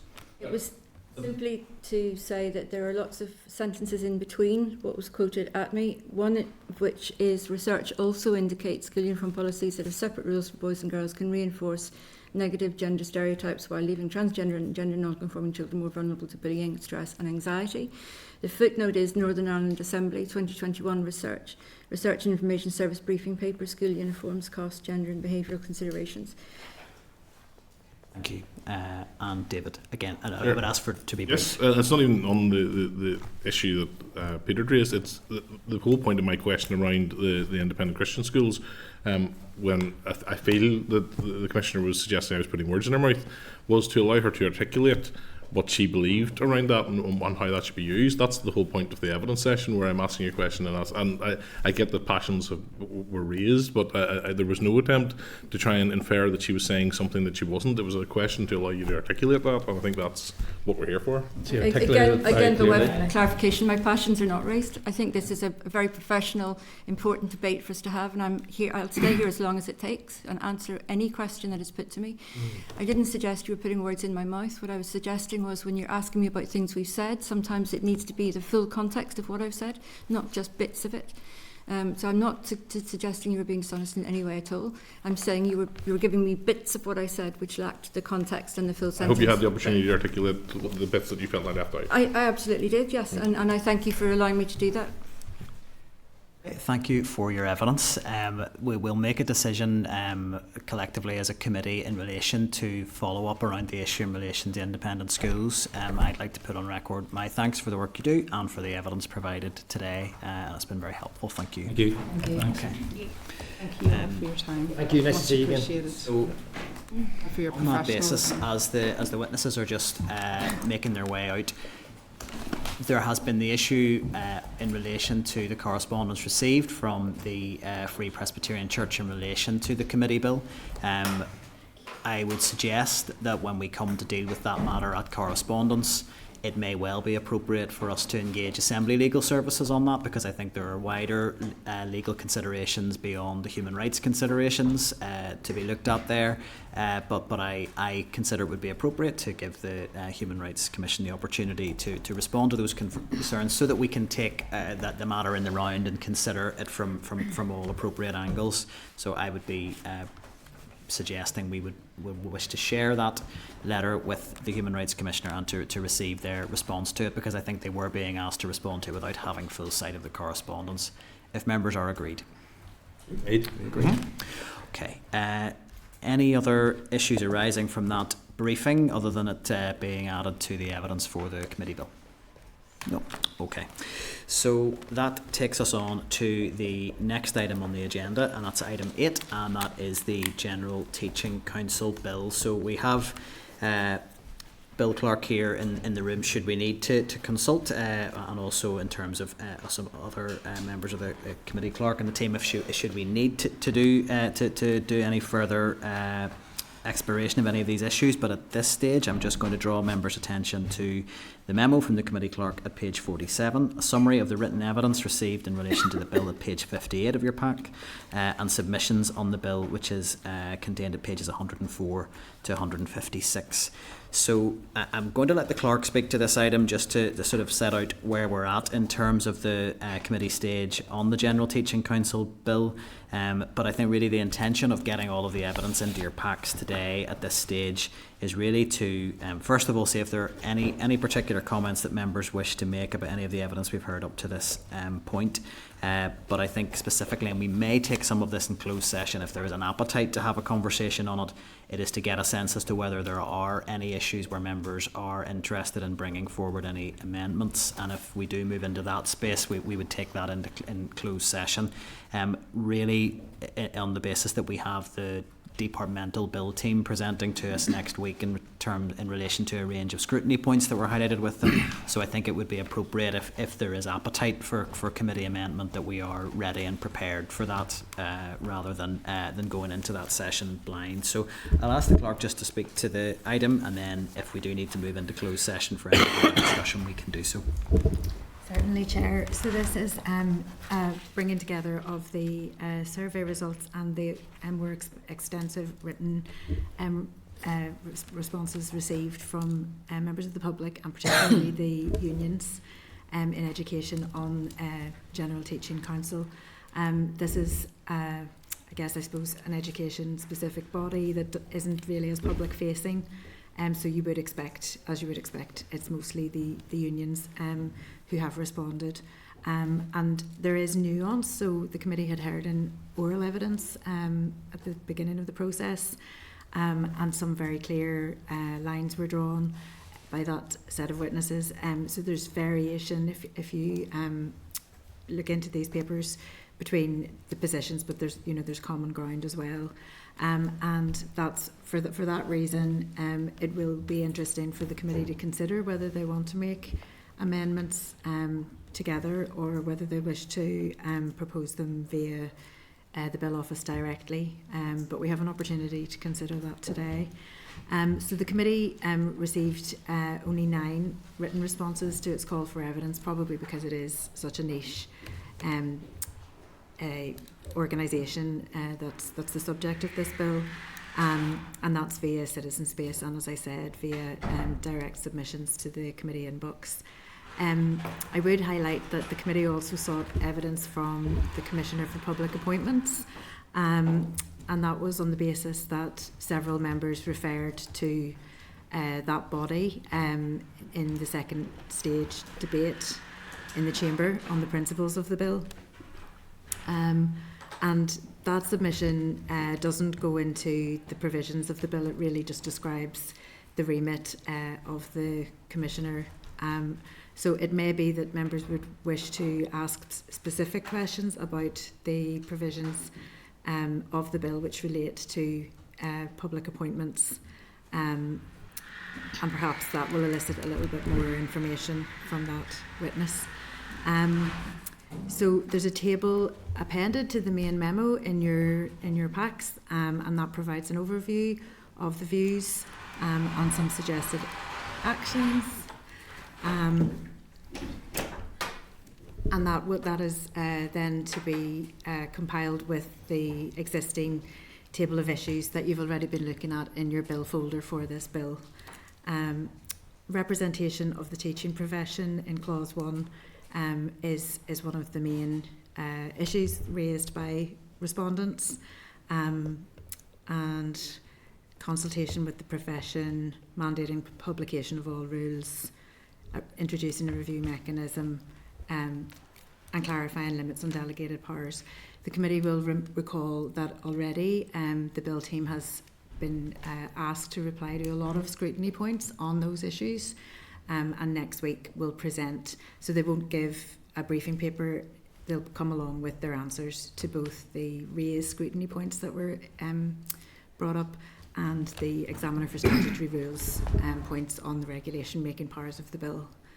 So that will be the next step, and after that then the committee would hope to hear from the Examiner for Statutory Rules again in respect of those replies, and you could get on to amending and considering clause by clause. Okay, thank you for that. So I think that one clear action just to get agreement on, and then we'll move into a wider discussion if needs be. Are we content that those scrutiny points from the raised briefing are raised with the Commissioner for Public Appointments for a response on those? We content that's taken forward. So the only other question is, I mean, I think there are a lot of issues around this bill around regulatory powers and powers to make regulations, which I think we really need to hear from the bill team and then the Examiner of Statutory Rules on. I'm certainly wouldn't be content to be suggesting any amendments till we've heard that. I would just like to get a sense from members, is there an appetite to discuss amendments on any other issue which we would need to take in closed session, or are we in a position where we're prepared to hear from the bill team before we take that forward? Does anybody have any views on that? The latter position. The latter position. Yeah. Okay. Then I think on that, unless there are any other actions arising from that, we can note all of that material and we can move on from there. That's fine. Okay. So that takes us on then to item 9 on the agenda, which is correspondence. So I'd refer members to pages 163 to 277, where we have correspondence provided, and a summary note of all correspondence is at page 163 of tabled papers. So as normal, I will run through any of the items that are requiring committee discussion or decision making. Other than that, we'll deal with everything as per the summary note unless a member wants to raise another item. So item 9.2 on page 165, it's an invitation from the University of Ulster to the launch of their Transforming Education papers. I think it's a book launch of collating all of those papers together. So propose that we note for diaries, but I also just wanted to note I think there is interest from the Transforming Education team in getting a panel made up of members of the Education Committee there. I know that I have responded to that, but if I could just encourage any members who haven't responded that they are keen to get that in place for that event, so that they can continue with their planning. So I'll just put that out there for anyone who's received that contact. Are we agreed otherwise to note that for diaries? Great. Item 9.3, and then we also have item as page 166. We also have item 9.4, page 167, and 9.9, page 216. All submissions to the proposed committee bill on the right to wear trousers as part of school uniform. Are we content to add these to the bill papers? Are we agreed? Agreed. Item 9.5, page 177. It's the investing activity report for the Department of Education, February 26. Would just note the monthly report hasn't been received for quite some time. There are a considerable number of projects that are sitting in red that refers that they haven't advanced or been actioned in over 90 days. Happy to seek members' views. I would propose that we note at this stage, I think there are so many sitting in red, and I could be fairly confident that the answer as to why they're in red is because there's no money to progress them. So other than noting those maybe with individual constituency interests, are we content to note? Yeah. Item 9.7, page 198, it's correspondence from a researcher on educational governance and newcomer inclusion, raising issues impacting newcomer pupils, with particular reference to integrated education.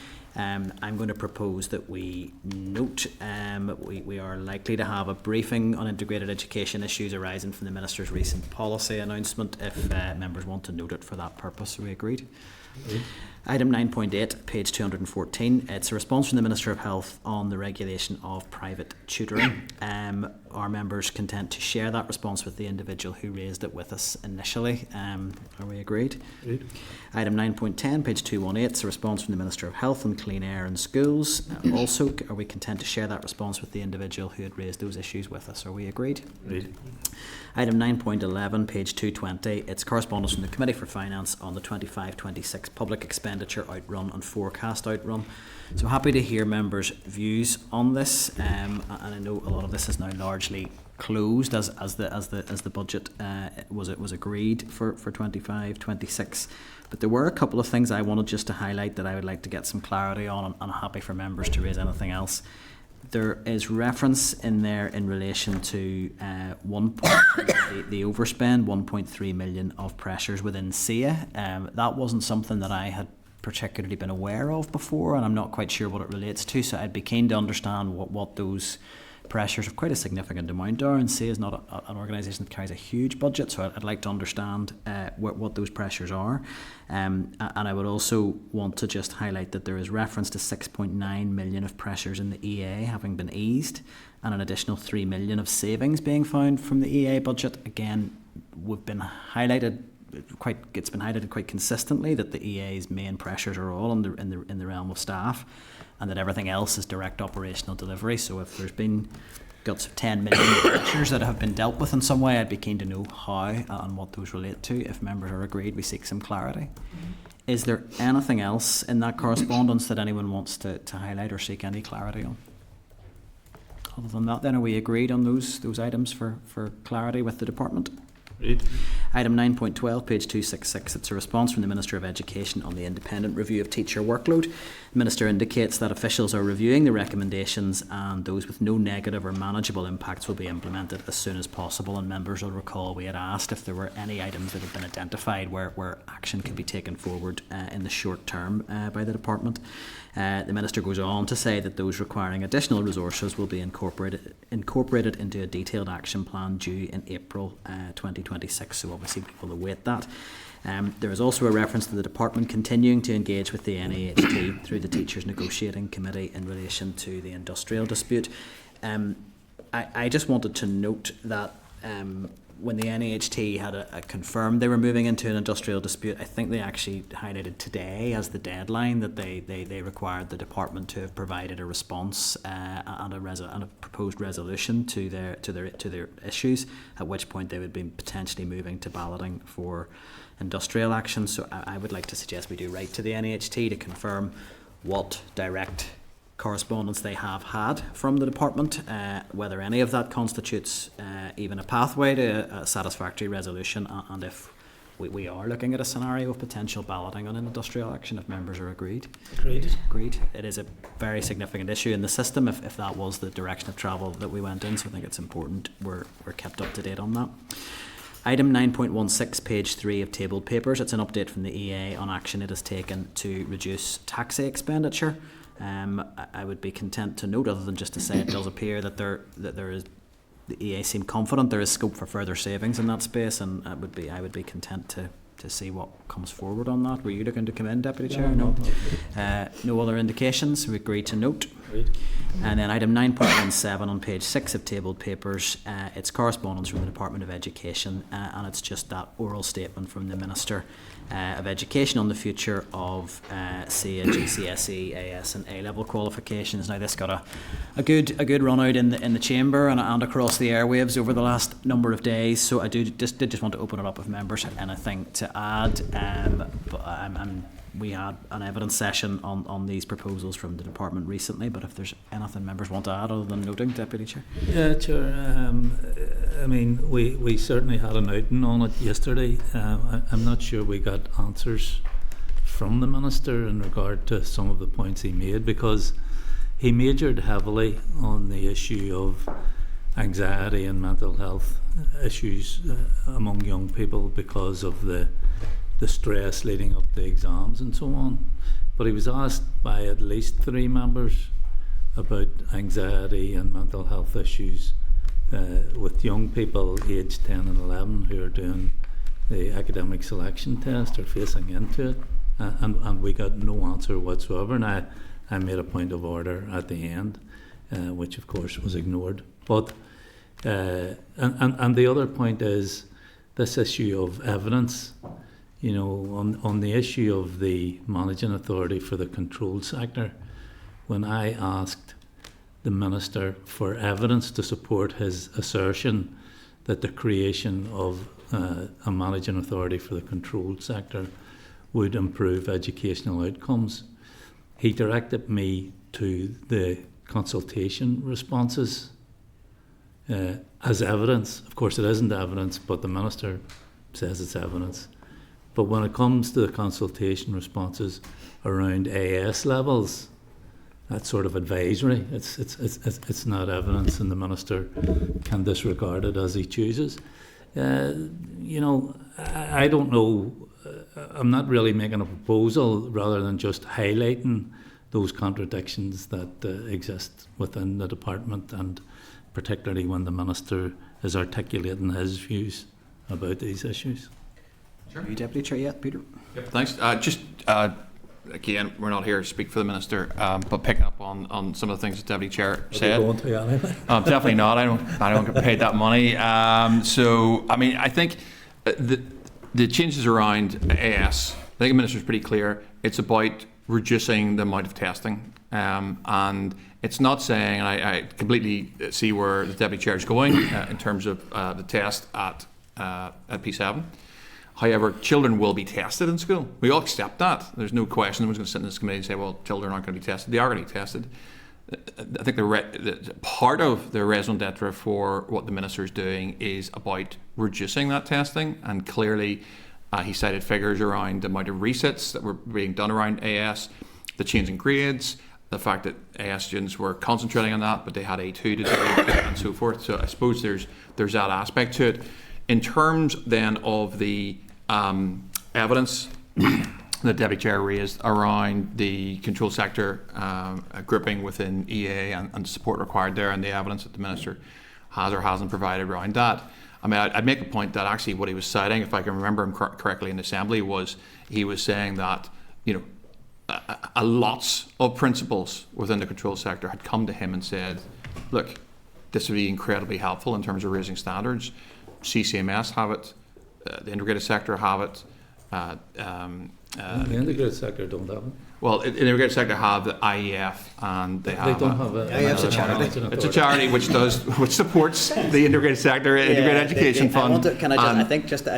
No, Peter, if I can just come in, it's very important that we deal in facts here. The IEF is a charity. It is not a managing authority. No, I accept that. It has no role in area planning. It has no role in school improvement, and it has no role in employment or HR matters. So we need to deal in facts.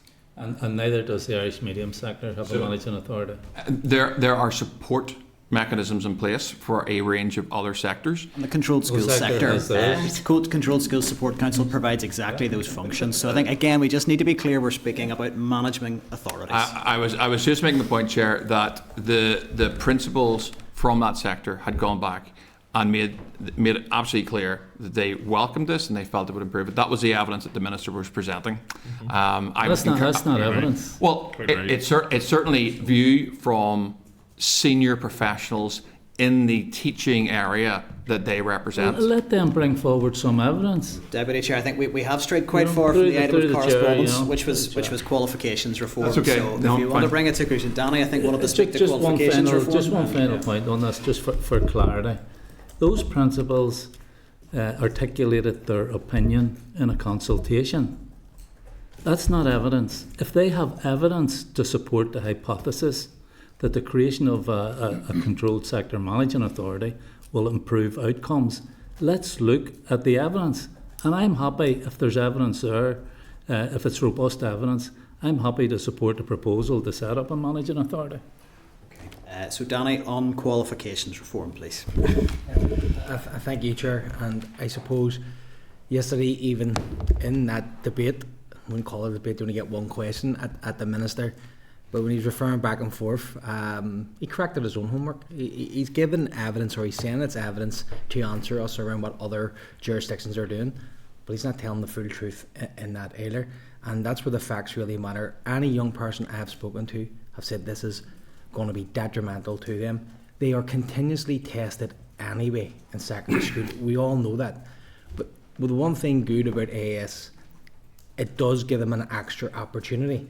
But it also allows our young people to see where they are. Some will have it in the bank and they may want to try and improve on that. Their voices, their opinions are continuously being ignored, as are parents and the school leaders. And school leaders are being completely overwhelmed right now with consultation after consultation. And the Minister did refer to the conferences that he's had around this. School leaders I've spoken to actually walked out of the conferences. So there's a real distrust out there, and this is for me a minister who is completely bulldozing his way through almost in a bullying manner, and it does not care what the impact that's going to be, particularly in my view on working class communities and children. They are going to be disadvantaged in his proposals, and this will very much serve the interests of the very few and not the many. So, in terms of any action arising from this, it's difficult to know really whether there is any new evidence we can get from the department. The position was set out quite clearly. I'm just wanting to check if I wouldn't want to sort of skirt over this issue, sorry to use the word skirt following our last evidence session, but whether or not there is further evidence we're keen to hear from the department. Were you looking to come in, Deputy Chair? Well, Chair, the Minister gave out another inaccuracy in his contribution yesterday when he said the leave insert are completely linear, and that's not true. And my policy advisor actually did the leave insert, and he told me that 60% of his mark was coursework. You know, so the Minister's throwing misinformation out there as well to try and justify the decisions he's taken. You know? Any views on whether there's any evidence we can hear from the department on this? I mean, my sense is we maybe need to let the dust settle on this, and then perhaps as a bit of work progresses to hear from the department on this, if we're in agreement. Is there any other country views? So what is the point of a consultation if you're going to ignore the evidence? Like, what is the point? What are we doing here? Yeah, it is. I share many of the concerns around the evidence that appears to, or the. Is it evidence in a consultation or is it an opinion? I don't know. That has not been seeming to be given much weight in this. But I think it looks the consensus is that we're going to note this at this stage. But I would assume one to revisit in terms of evidence from the department in due course. Are we agreed? Great. Are members content to dispose of the correspondence as per the summary note at page 163, subject to those exceptions? Great. Item 9 is the forward work programme. Draft forward work programme is in your packs there at page 348. I'll ask the clerk to speak to that, and then we'll see if there's agreement to just endorse that. So, members, I've started to populate the forward work programme with some sessions for the private members' bills, which have been introduced just this week. And I anticipate that with our existing legislative workload and the SEN inquiry and the SEN regs, we'll try to keep to those essentially up until the summer recess. We are preparing a Gantt chart to try to map as well the parallel processing that will be required for all of that in an administrative sense. I have received a message from the department during the session just to propose that the Minister would come to committee on the 10th of June, if that is acceptable to members. And that's the only date that I've been offered. And I'm just trying to think, is there anything else for forward work? No, that's everything that I have just now. Okay. Yeah. Yeah, I think it's probably important just to note that there's a fair bit of legislation coming, and I know there's a few things potentially also in the pipeline. So I wouldn't be proposing we overpopulate our schedule and too heavily after Easter recess, just to make sure we have the scope and slack to deal with the legislative responsibilities of the committee. But if members do have any other areas of policy that they're keen to hear briefings on, it's likely there will be some capacity for that, so please do continue to feed those through. Can I just check in terms of the Minister's attendance? It has been a while since we've had him here. I am happy to lock in the 10th of June, but we might suggest we go back and ask if there was opportunity for an earlier engagement, as there are a lot of policy issues in the mix at the moment. I think members would be keen to scrutinise the Minister on. So, I mean, if there's an agreement to try and press for an earlier engagement, I would be happy to do that. We agreed. How long is that engagement going to be when he does come? That is a good question. So in the past, he has suggested an hour, but stayed for much longer. I think it's probably appropriate that we dedicate the session to the Minister's attendance, as it inevitably runs way over, and then we end up with a completely unwieldy meeting with other evidence sessions. So that would be my suggestion, to book in a couple of hours if the Minister was prepared to do that. I just echo that, because I do think it's very frustrating when you eventually get a Minister. And this applies to all the committees. Mm-hmm. You don't get a chance to really, by the time you take everyone's questions, you're getting a couple of minutes. Yeah. You know. I mean, to the Minister's credit, I mean, he did stay much longer than the hour he initially gave us, but I think to actually lock in the time we anticipate spending, to me makes sense if we're agreed. So we'll seek an earlier engagement, but provisionally lock in the 10th of June should that not be available. Agreed. Okay, that's on to item 10 then. Any other business? Are there any other items of business? No. Item 11 then is date, time and place of next meeting, and that's scheduled for Wednesday the 11th of March 2026 at 2 p.m, room 29 and online. And just leaves me to put the question that the committee meeting does now adjourn. Are we agreed? Great.